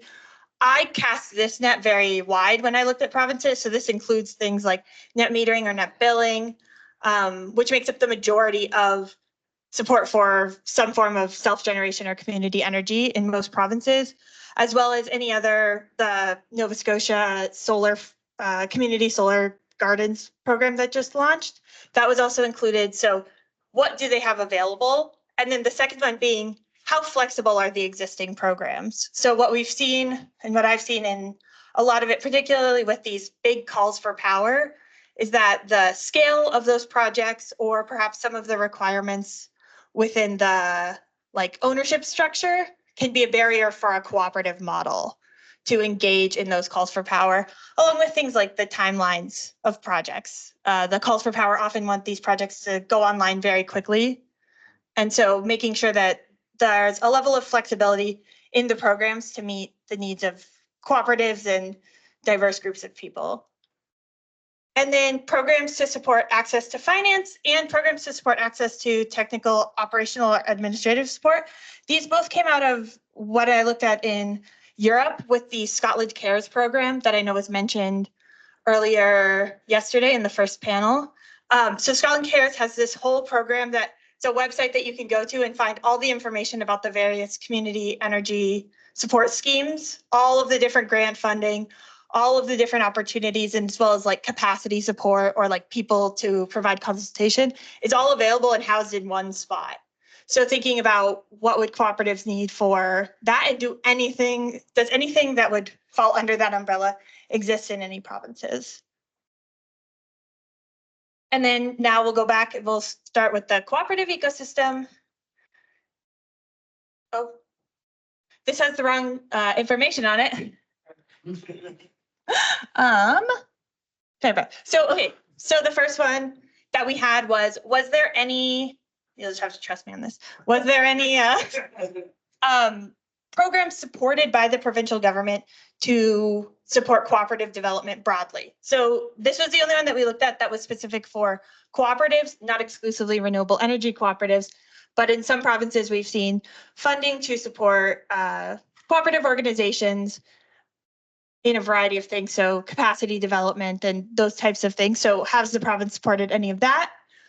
And then the second one is whether or not renewable energy cooperatives are able to buy, sell, and store electricity back to the grid. And the third being, are they able to operate as a distributed service operator? So the first one being, you know, how easy is it for them to interact with the grid? And then the second one is, can they actually distribute energy to their members? So it came up wrong here too. I don't know how I did that. But so those are kind of the three overall support schemes or three overall sections of the discussion. So we're not sure so far how we're going to weight these or what they'll look like, but here's sort of an overview of everything I talked about. And then here are kind of the key things that I was wondering, and I'm hoping I can get from you. This is a very draft version. So in the final version of the index, the various categories, they will have weights to them. So if you have any feedback on something that you saw on this index that you say, that's what's really important, I want to know that. Or if there's something on here that you say, that's kind of important, but it shouldn't be given a ton of weight in this index, I'd also like to know that. The second point is there anything missing? Was there anything that you saw within the box that I've given you? Was there something where you were like, I can't believe she didn't include this. This is so important. I need this in the index. And finally, was there something that I talked about up here that you were like, why does she put that in there? That's not important at all. I just want to know what your thoughts are on, you know, what's important, particularly if you are part of a renewable energy cooperative. When you think about if we showed this to provinces and said, this is what we think is important, what would you want them to know about the policies that they could do to make, you know, your organizations run easier? So this is just a reminder of the sort of scope of the project. We've got this little box that we're stuck in. So we're only looking at generation. We're looking at government policies that support community renewable energy and renewable energy cooperatives. We're specifically looking at outputs, and we are only looking at provinces. So not at municipal and not at federal policies, and not outcomes. We always have to remind ourselves of this as we assess the criteria, which is why it gets its own little kind of bubble here. Yeah, the things that they can control.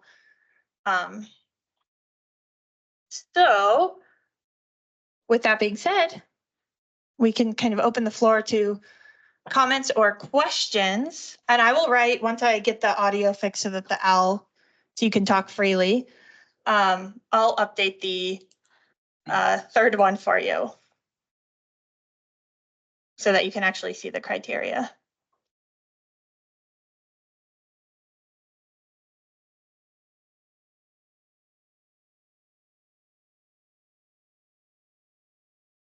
Any sort of things that can stand out. Because we're gonna kind of go in and kind of refine this more. We're gonna interview part of the other process that we're going to do is interview policymakers, right? So and kind of hear their perspective, and at the end result is we want to have sort of a very kind of tight index scorecard that sort of maps things out. Say, hey, this is what good would look like for community energy, public policy, particularly at the provincial level. And I think this serves a dual, it's both of my hats. It's the CECC, that's a nice advocacy tool for CECC to sort of have that clear mapping. So, and I've already had these chats with folks at the provincial level where they're like, hey, well, what can we do? And I have kind of brass tacks kind of picture of what that could look like, but I'd like to be more precise. And then my research hat is sort of on this one. When and where can we provide sort of our snapshot of our individual life that we live? At the very, To you, or how should we do this? right now is an open discussion, and then so what do you mean, like in terms of like your at the? Well, I have lots of opinions of how we got to where we are that might be instructive for other utilities. You know, capacity markets versus energy markets, and how you deal with -40 and no wind in an environment where we might get to 100% green energy at some times of the year. But just sharing that for about 6 to 8 hours in the last 24 hours, the energy cost in Alberta is 0.0 cents.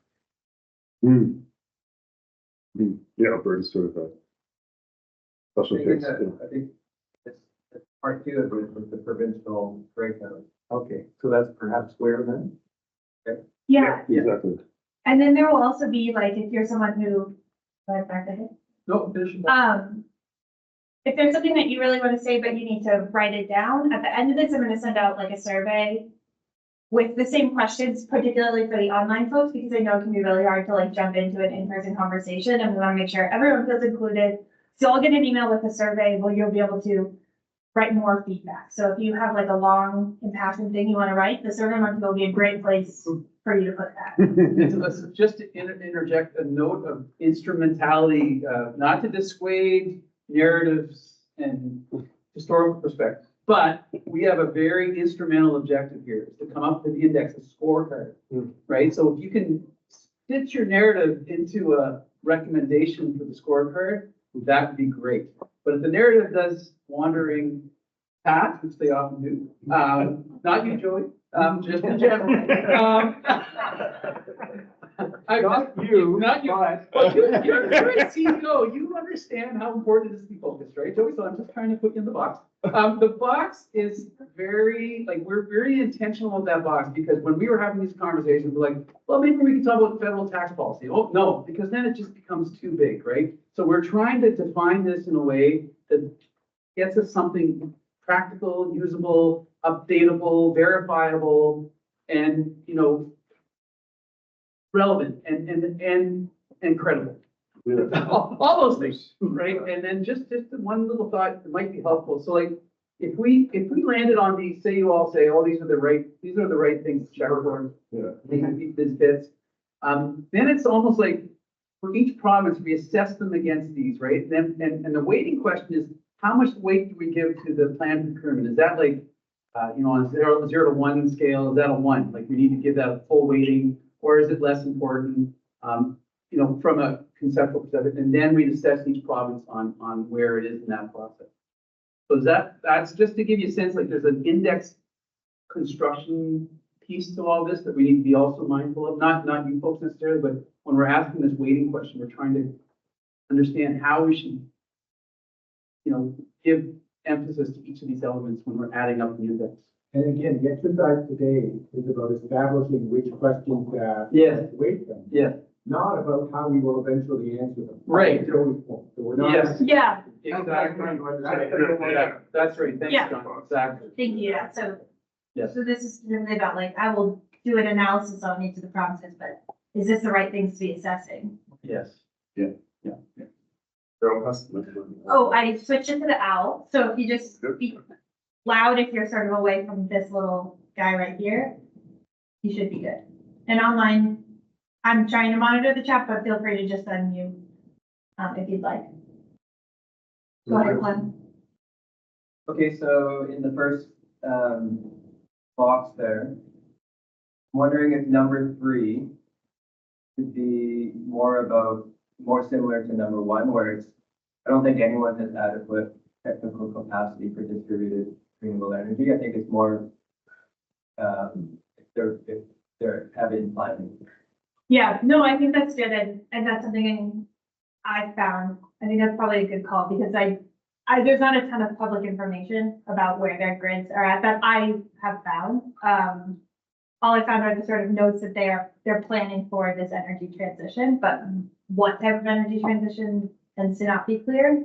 So yeah, and you're right though, but based on what I've seen, it's probably that they are much more, do they have a plan for to prepare the technical capacity, not does it exist?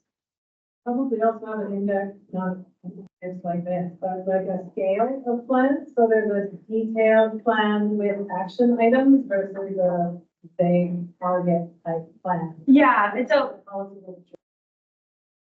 Policy detail. that's a good thing that I think I should have mentioned earlier, is that like, these are not yes or no types of questions. They're probably going to be scored like 1 to 10 or something, where each one has a very specific set of criteria. That's sort of in phase 2, is like the very specific criteria of how we'll score them.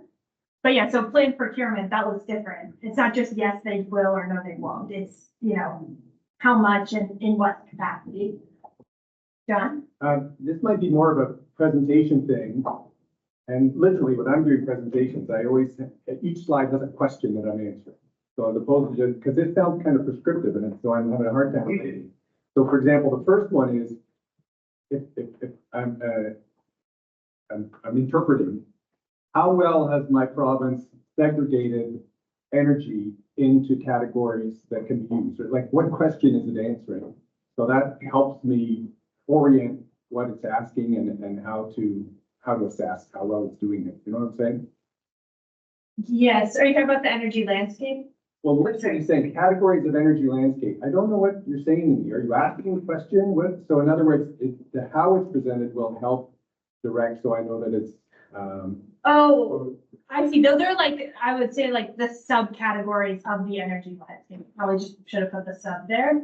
So like there's sort of the 3 big overarching themes that we group them into. And then these are the sort of subcategories that we're looking at. yeah, I think I get it. I'm just saying, at the end of the day, this index is gonna say, how well is my province doing with X, Y, and Z? So I'm just trying to say, can we be more explicit about how this is orienting towards answering those questions? They're all statements. So it's a little bit hard for me to think, are these the right statements to make? No, it's more like, are these the right questions to ask? But they're written as questions. You know what I'm saying? Maybe the question, John, is, are these the right elements for this category that's going to be added up into the index? So the landscape is part of the total index, right? It might, let's just say the third for the sake of argument. And then within that category, we're asking, are these the right elements to kind of count up by province? And how should we weight? That's the question we're asking. So when we're thinking about the energy landscape, do we see evidence of plan? These are not statements of fact. We're asking these questions. When we're going to use this tool, we're going to ask them this question. Do we see planned procurement increasing, for example? Do we see that they have technical standards? These are the questions we're going to ask ourselves when we assess each province. Does that make sense? Or Again, I think I know what you're doing. I'm just saying, like, think of me as a user, how I would, and you're writing it almost like this is going to be the output from this exercise, as opposed to putting it in terms saying, like, what question is each of these 3 trying to answer? Then it's easier for me to think, oh, okay, I know what things I have to tell them about. So I'll stop there, because maybe I'm the only one. No, I think like on the first one, the broad category is like, what is the energy landscape of your province? Right, These are the criteria that. right. Just saying it that way already goes, oh, now I see what they're asking me. Because you're not asking me anything here. You're just stating things. So it's harder for me to think of what my answer was going to be. Okay. So that's exactly the thing. Yes, the second category kind of speaks to me the most, kind of based on what I study. And I'm guessing you're kind of asking us to think about existing program policies, schemes in place, right? Not past, not Yeah. future, kind of thing, what's going on right now. So when we do the scorecard, we will be looking at what is currently on offer. That has changed even since I did the initial surveys. They seem to come out once a week. So in the next section, when you sort of see everything that I found for each province, you'll probably be like, you're missing one. 'Cause, the initial survey was done in April. But yeah, we aren't looking at, like, Ontario doesn't get any points because they once had a feed-in tariff. And for that middle column, if you're looking to sort of get input in terms of the weighting, to me, that first one, maybe it's up there on purpose. That's a really, really key one to me, to support the competitiveness of community energy in different ways. I feel like if that fails, the other layers are related, but like, you don't need to necessarily explore finance, for example, I think I heard stories of, sort of wind energy being uncompetitive in hydro-rich provinces where energy is relatively cheap, right? Not so much here in Nova Scotia where electricity rates are pretty high, right? Yeah. So for me, that kind of maybe needs to be weighted quite strongly. So again, the second one, if I'm paraphrasing again, is like, how well does my province fund cooperative renewable energy? Is that the question you're trying to answer? Is that the category? Because it's kind of governmentese or academic. It's hard for me to relate something is implementing and paying for renewable energy projects, what this is relating to. And thing number two is about funding, right? But he doesn't say that. There's lots of other kinds of support, right? Like the triangle thing I showed earlier. You can have informational support, you can have business capacity development, you can have sort of the legal forms and support for them. And so the financing is one piece of a suite, like to the CARES program that she was talking about. But there could be, like that whole triangle I showed this morning, could all be in number one, like various types of programs. So this finance could be part of the form. Yeah, does my province have policies that help go on? Community energy projects get going? Yes, lots, not so much. I just want to point out that there's a lot of specific things that are kind of like barriers for moving renewable energy projects. And we're working on this funding application to NRCan and Roger Peters put together 9 bullets of actual things in Ontario that are kind of barriers. I'm not sure if they're going to be covered. An example is how you can only 1 meter can be metered per building. So it's very difficult to set up a project in a multi-unit building. It's trying to meter or design meter. I'm all very new at this, so I don't know what I'm talking about. There's no such thing as there's net metering credits can't be shared among customers. For specific things, local utilities can't generate their own power. Or purchase renewable power or power storage from local suppliers in Ontario. It's all done through central Ontario power. So There are very specific things that need to be asked, I think, in the process. I don't know.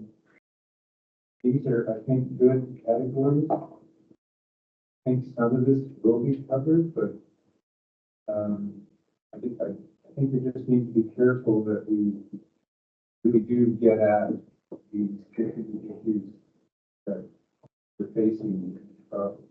Yeah, I'm not familiar with that whole list. I know virtual net metering is something that has come up in sort of you'll see it in the provincial summaries. And it's something that we have as like a part of the programs to support community renewable energy, as like virtual net metering is one of the things that provinces can do to further support that. And then I think the one about needing to go back to the centralized grid is sort of what we're getting at with this flexibility of the enabling legislation and mandate, like what sorts of barriers exist, as well as in the third category of renewable energy cooperatives being able to operate as distributed system operators, or yeah. Yes. Just before we read on too much further, so are any of these categories going to be weighted between them? Like, you're weighting within, I understand that, I got that. But are you looking to weight any of the categories? Oh, yeah, so that's all. Value here. That's all sort of something that we haven't fully discussed, and we're hoping, yeah, so it won't just be like each within, like, each of these is equal. Each of the three broad categories is equal, and we're weighting within them, but everything sort of how we weight each component. The three sort of overarching categories is much more for like how we thought about it and like sort of framing of it. And then I guess there's, can't do math today, 11 subcategories are like what will actually deliver the points in the weighting. Actually, Dennis's question, within the subcategories, like those aren't the actual, that's not your question, that's just a subcategory that might have several questions in it? Or that, like, so is the subcategory programs to support the competitive community energy, for example? Is that a weighted question? That is a weighted question, yes. But it maybe compose of 2 or 3 or more questions to come up with that one number? Is there more detail? So one of the things that we haven't had the chance to do yet because it's so new is really dig into like, so for example, the current use of external producers, as I kind of talked about, in British Columbia, there's a lot of small scale hydro producers. So they have a large number. If you look up their independent power producers, there's like 150, but their overall impact on the BC grid is quite small. In Saskatchewan, you have 4 or 5 large-scale independent power producers that they use. And so one of the things we're looking at is how do we assess both of those with like different complexities, different types of procurement of renewable energy, and how do we weight that? So sort of the specifics within these will probably end up being more nuanced questions, but these are kind of the overarching things that we're looking at. I would say it's intentionally broad at this, at this level, like partly because of the reason that you're bringing up, Dennis, is at a provincial level, you know, you kind of get into the weeds and there's very real jurisdictional differences from province to province, especially related to renewable energy, right? That's how our constitution is written. So this is intentionally kind of broad, just to have sort of a landscape picture and again, just a bit of the background, like this is something that RESCU, so the European equivalent, has done, and they've used it as a sort of advocacy tool, and they've used it as a sort of this framing thing, and I've also seen it. Heard what Gabi said about this is Energy Efficiency Canada. They do this as a kind of a scorecard, and the damn thing works. Like I'm in like the worst performing province according to this scorecard, and I work with folks in Sask Power and Sask Energy, and they're like, oh, we scored low, and they talk with their colleagues, and they can use it as a bit of a stick. Like that's kind of the thing, but we want it to be credible, not perfect. It's not going to be perfect, okay? This is going to be leaky, but we're going to say, hey, we can defend this, right? And then you can imagine we have this scorecard that's at high level.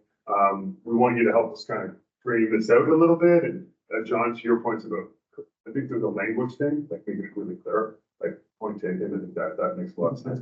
But then you would imagine we'd have like each province and like, okay, so more details related to the kind of each province and kind of dig into those. That's kind of like the end result. You sort of see how this gets packaged. Can I say something? I think building on Martin's point, these are accounting exercises.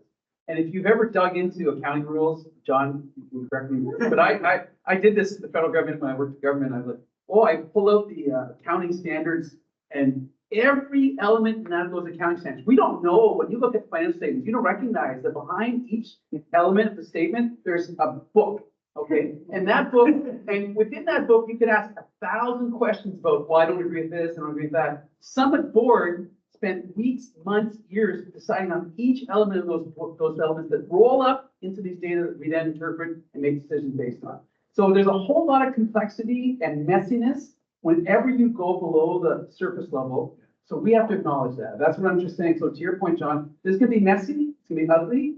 The point is, at the end of the day, you're gonna have something that's roughly okay. It gives you enough just information to make it. It's incredible And enough. it's, and That's then, like a defensible. and so these are like roll-ups. So you can imagine in the future, be able to click plan procurement for BC. You'll see they have a planned, whatever, 50 gigawatts of power. They've set aside 50 for, or whatever, some fraction for community energy. They're working on their technical, and you click technical capacity for distributed. They've enabled virtual net metering, let's say. You see these for each province under these. So what we're trying to get from you is not the elements, like we're not applying these lenses yet. We're trying to understand we have the right lens, the right framework to go out and look at the world, right?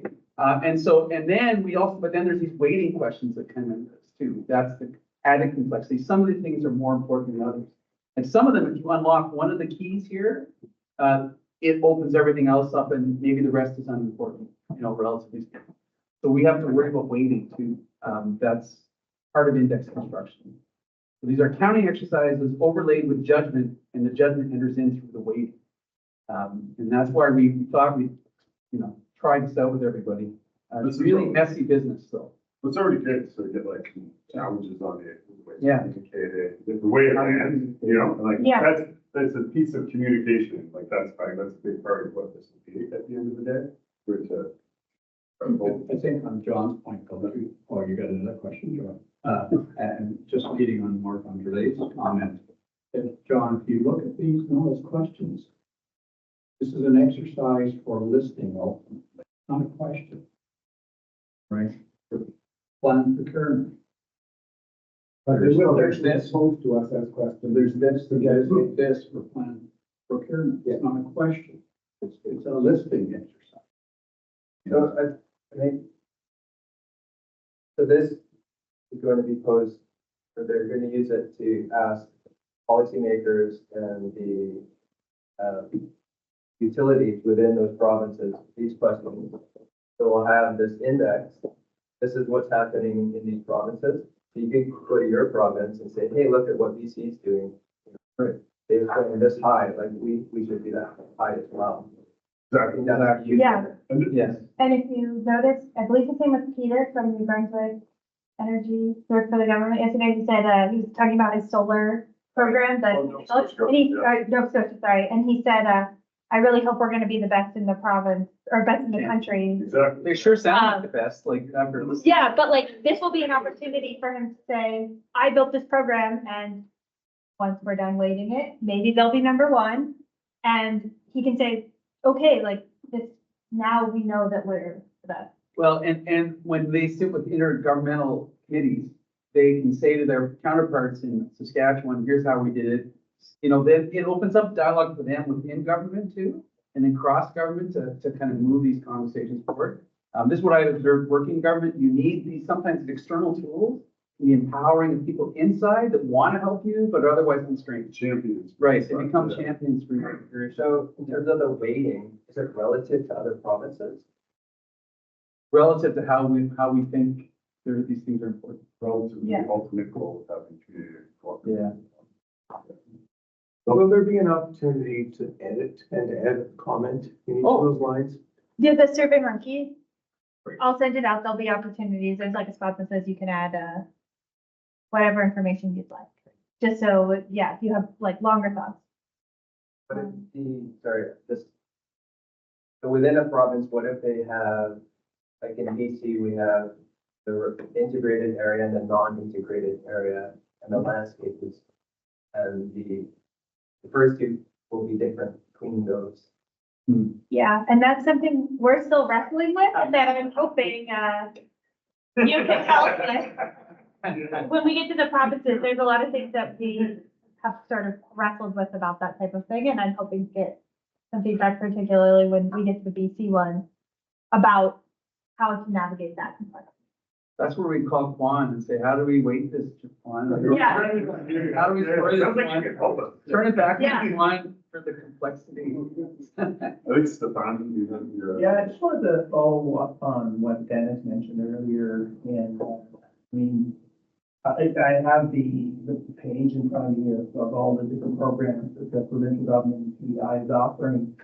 And I mean, we're only ticking boxes based on what they say. They're fantastic. But when you go down to the ground and start looking at the barriers that Dennis mentioned, like for example, the limit on capacity for individual homes, for businesses, and so on and so forth, all of these other legislative barriers that are there right now, and we don't dig into that level of detail, it's going to be very difficult to say. I mean, they could pretty well, I mean, they have a community energy program right now that's there. It's not supported, nobody there. I mean, it looks good on their website, but it's not necessarily concretely having an impact on, you know, what you're trying to do on the ground. Yeah, and I That's think what I'm concerned about. I mean, I can ask those questions, but are we gonna get down to the level where we're gonna ask a pointed question about, do you have any restriction of this kind, for example? Do you have any restriction regarding this subject, and what are they? And capacity is one of them, basically the size of the system that they're allowed to put on the grid, basically based on restriction that they have in between themselves and the utility, for example. Those are critical for us anyway, for sure. That's a really good point. And this, I think, goes to Julie's point earlier, like, you know, nerd out about policy literature, but there's a difference between a government saying they're going to do the thing, having it officially announced, implementing something, having an implementation plan, evaluating something, and then you can sort of assess the quality of a public policy based on. Yeah, it's what was done. I mean, I have, you know, there's very little visibility as far as what has come out of some of those programs that they have there. I mean, there's certain level of visibility you can put in to really dig into getting access to information based on what the projects have actually done, but the program's been there for 24 months and they haven't spent the dollars yet. And, you know, what are the barriers? So I have a couple of thoughts on that. One is, we have to this has to be manageable. Like, if you go too far down, you're gonna be there forever, and you won't get anything. Like, that's a research. So we have to put a bit of a box, we have to remind ourselves of the box we're in. And then what you do when you set up a box like that is you create opportunities for mobilization, like I was saying earlier, within government, outside of government, to more pointedly bring these questions up and drive the debate. So yeah, you're saying this, but you're not doing that. You're scoring poorly and look at what we're seeing here. So I think, and then you also create opportunities for conversations like auditor generals do performance reports. So I used to be on audit committee in federal finance, and they'll go in and assess a government against its intentions. You said you did this, you were going to do this, this is what we see. And so you can do these performance evaluations through government. So it's about creating a space for these conversations that then gets there. But we can't, if we try to go really detailed right now, I think we'll just get stuck. That'd be my concern from a management perspective of getting this done. I think John and then Carl. John?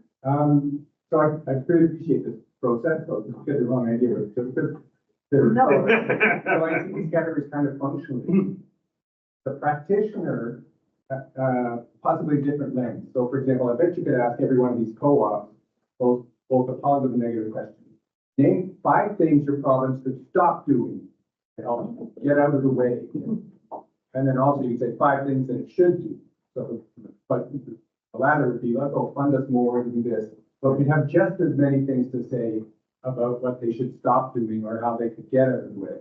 I'm trying to think if this format, or almost like maybe that's a prep. If if you asked us that initially, you'd be able to pull from those going, oh, these are the categories that should be. Right. And we kind of mentioned this, about, well, you said you're gonna do this, but you're not. So stop pretending you're gonna spend this money, or whatever that stop is, but there's a lot of things there that they're actually constraints other than things to do to support, and that those are equally relevant to how well we can operate as renewable energy cooperatives. No, I think that's a good idea. And we will have papers out for each of the provinces. That wasn't how I initially structured them, but if it helps you conceptualize it and for these, when we do the second half with the provincial archive, if it helps you and you just want to write the 5 things that you'd like them to stop doing and the 5 things that you'd like them to start doing, if that helps you wrap your head around sort of what we're doing, I would be happy to have that. Like, I think it's a good suggestion. in a completely yeah, so if that, I have a list of questions, but if it is easier or you feel like more relevant, just to write them out in that way, I'd be really happy with that. Alberta, stop preventing wind turbines, we're not that they look ugly.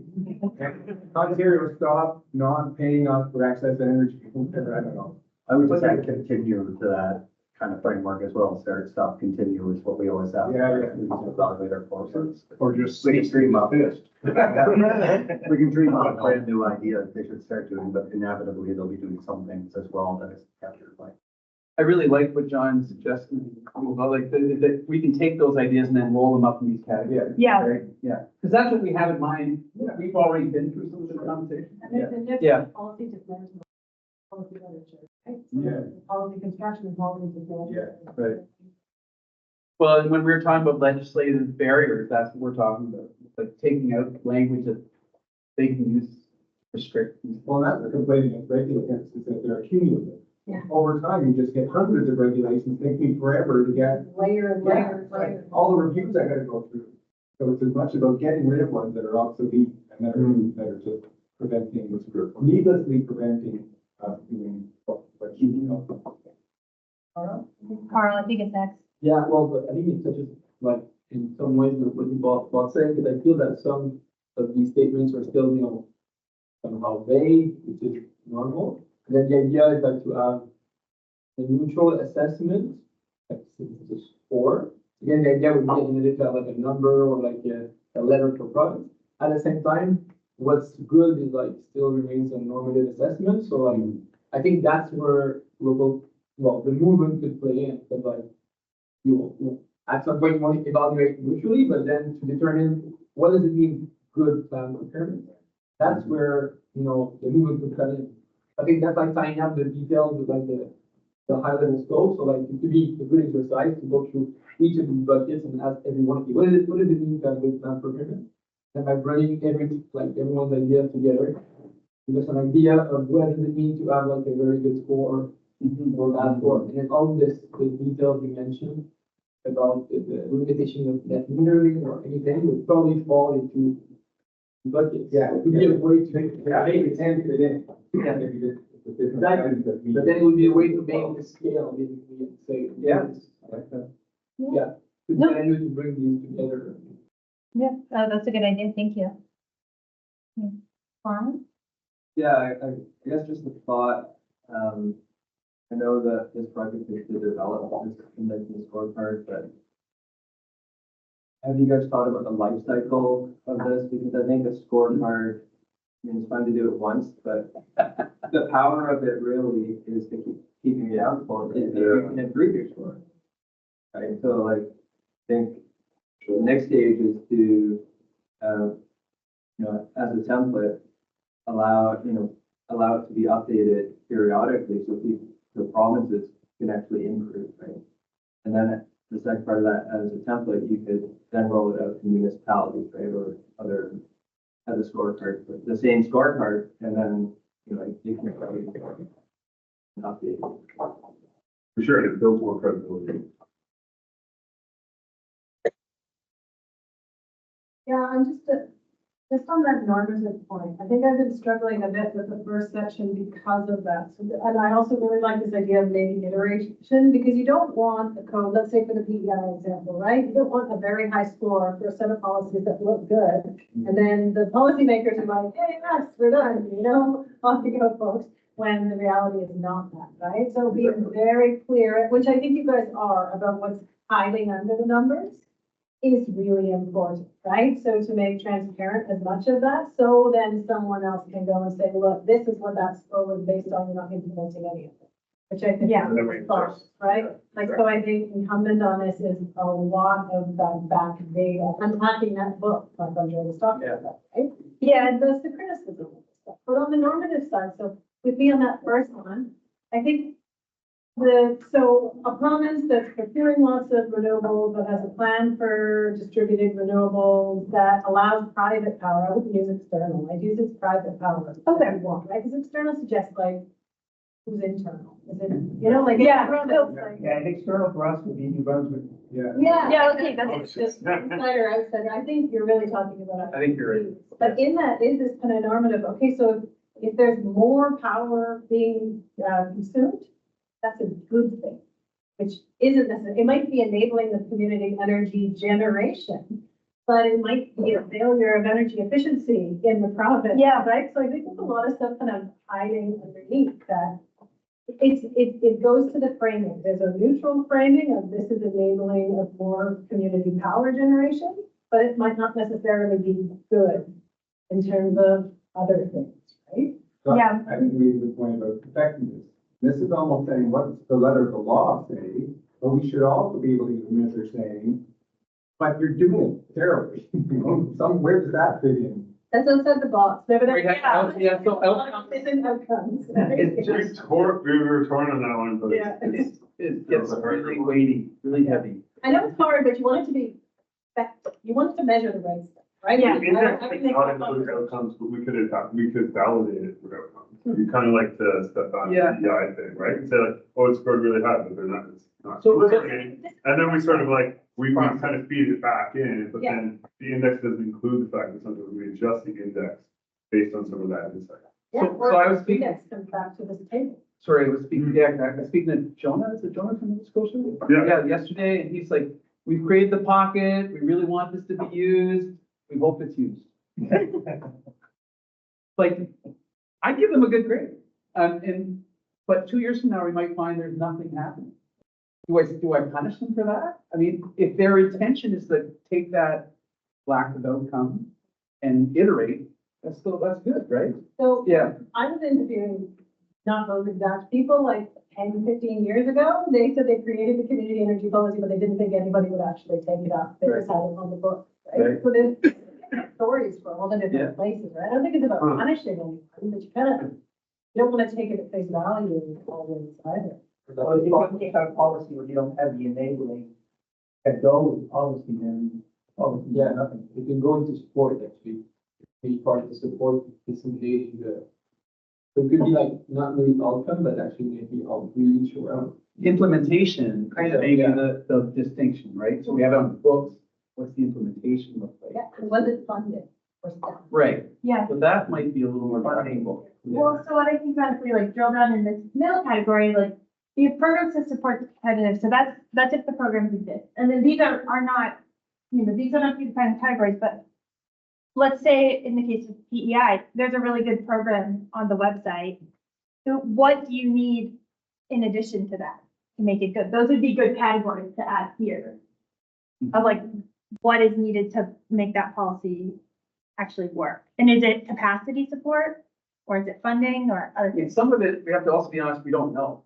Yeah, Like, if we're honest with ourselves, we might think we know, but we don't know. So that's, I think we have to be a little careful too, assuming we have perfect understanding of what would work. So that's why I'm a little reluctant on the outcome. I think implementation, we can kind of think about from that level, analysis as well, would be helpful. Implementation. Yeah.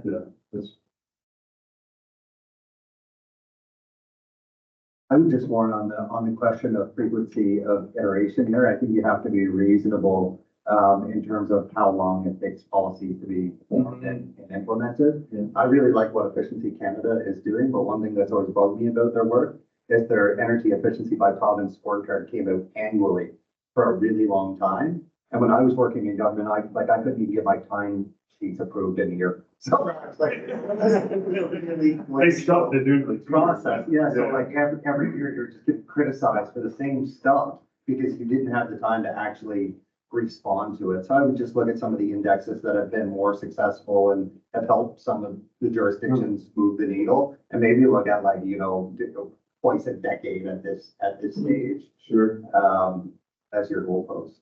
Yeah, so you worked, that's interesting. So you worked in government and you were the recipient of this sort of scorecard in the context of energy efficiency. And you found it changed behavior in terms of. Oh, yeah, we had the conversations at least and wanted to do something with it and we used it for advocacy, but it took us a very long time to respond to anything.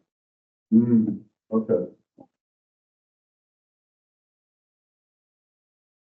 Is there a question in all this too, provincial support for cooperatives, programs to support kind of the top level of the two, like the essence of these programs and policies in terms of their longevity to survive, political U-turns and, elections every 4 years, and, to say that this program set up great under a liberal NDP coalition or whatever, but conservative majority comes in and cancels 750 projects. So that's like, and I don't know the details of how those 750 programs or projects under a program could have been designed to ensure longer term sort of sustainability or longevity. There's a durability measure maybe? Yeah.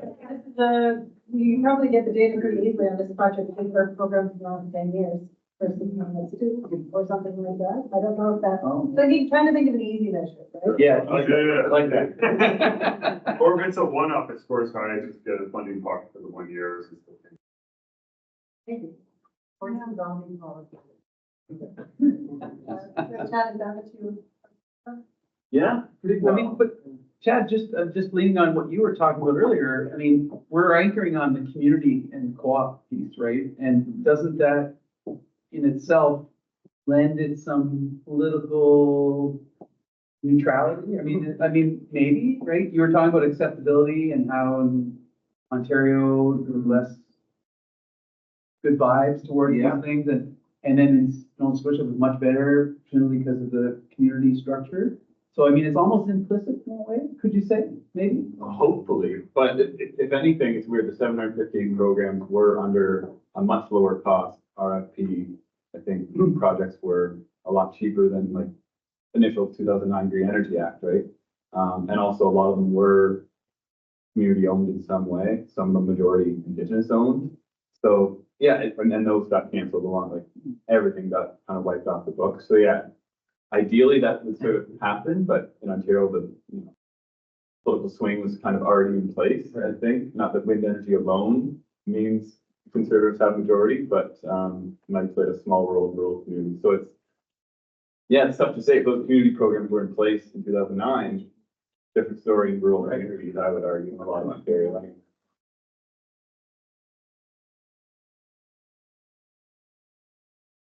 Yeah. Okay. All right. So unfortunately, we're gonna have to move on to the next section. So we're gonna take a quick 5-minute break while myself and the students get set up because you're gonna get to walk around. So that'll be exciting. walk around Canada, right? Walk around Canada. Yeah, it's a walk around Canada. It's the full tour. I know that this is everyone's favorite time of the day because you're so sad to be done. So, really give it all, your all. But yeah, go ahead and take a 5-minute break and then we'll meet back again. Do like a therapy session. They talk about their favorite policies from each province.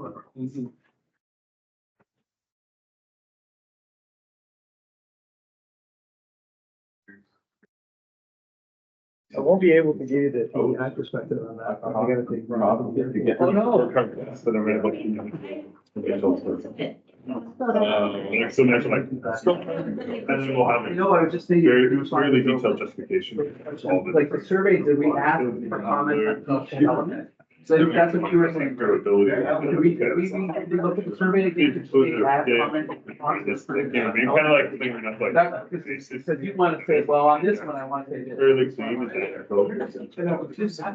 Okay, and that's where I'm interested in, like, debating that each provincial policy. There's a guaranteed 3.7. Initially, More than that, because that's only. I don't know how you're defining. The government bottom line. Allocated.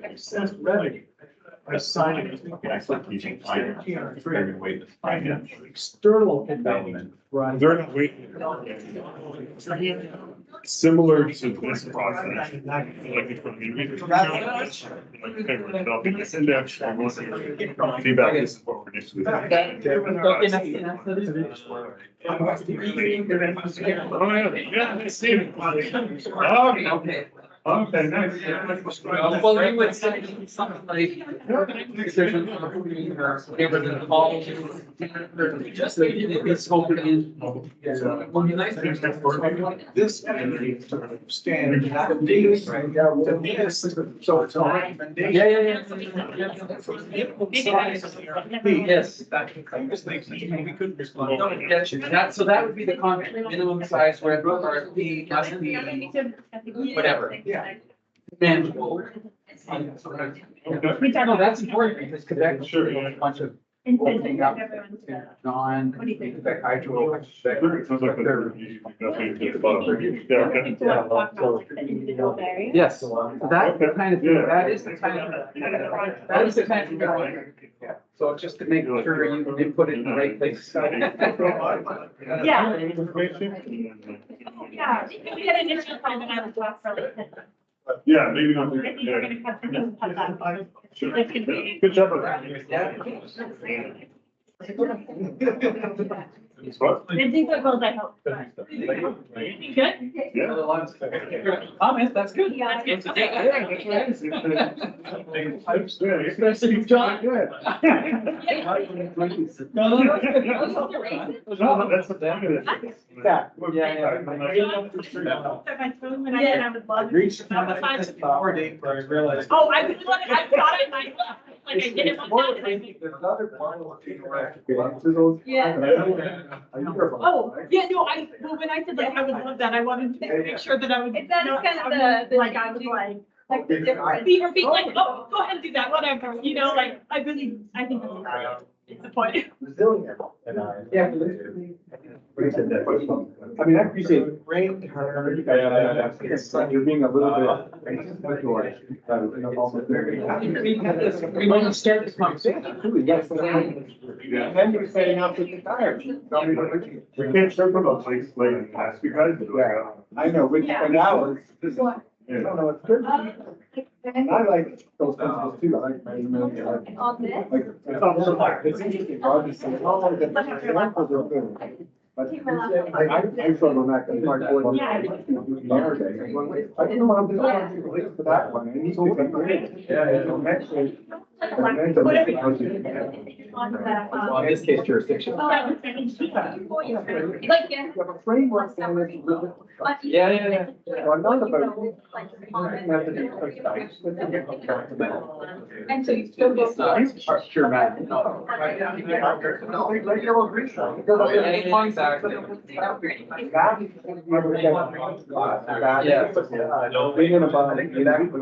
Exactly. Perfect, doesn't mean fine. I did that a lot. I did benchmarking in our. What that means is, well, if I did this and I was pretty much with cost, well, you can't know until you actually start. Say, based on an example, like, it's gonna be in this range. Oh, we're out. Still about to make a big decision. And. So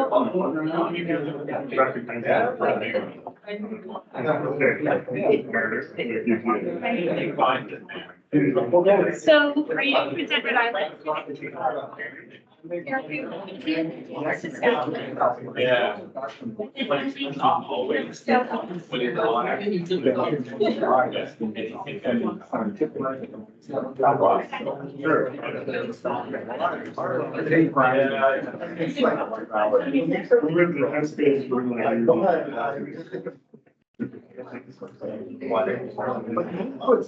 No, they're not waiting. No, they're similar things. They're helping us. You know what I mean? Still like friends for years. But when you get to the next stage, which is actually completely not. I would do it. All right. That will get you back to this year. And then say, okay, I got that.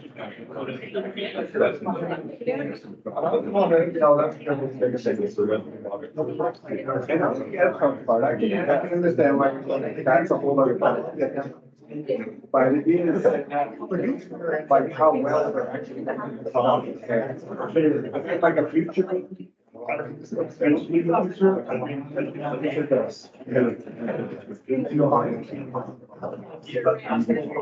Yeah.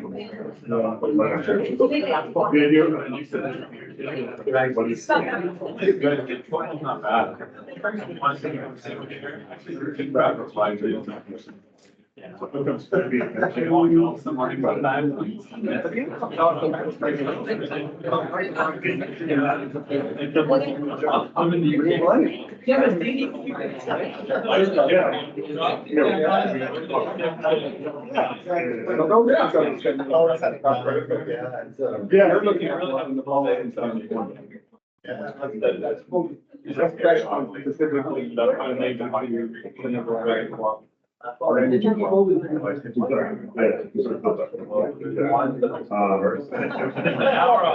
it's hard to.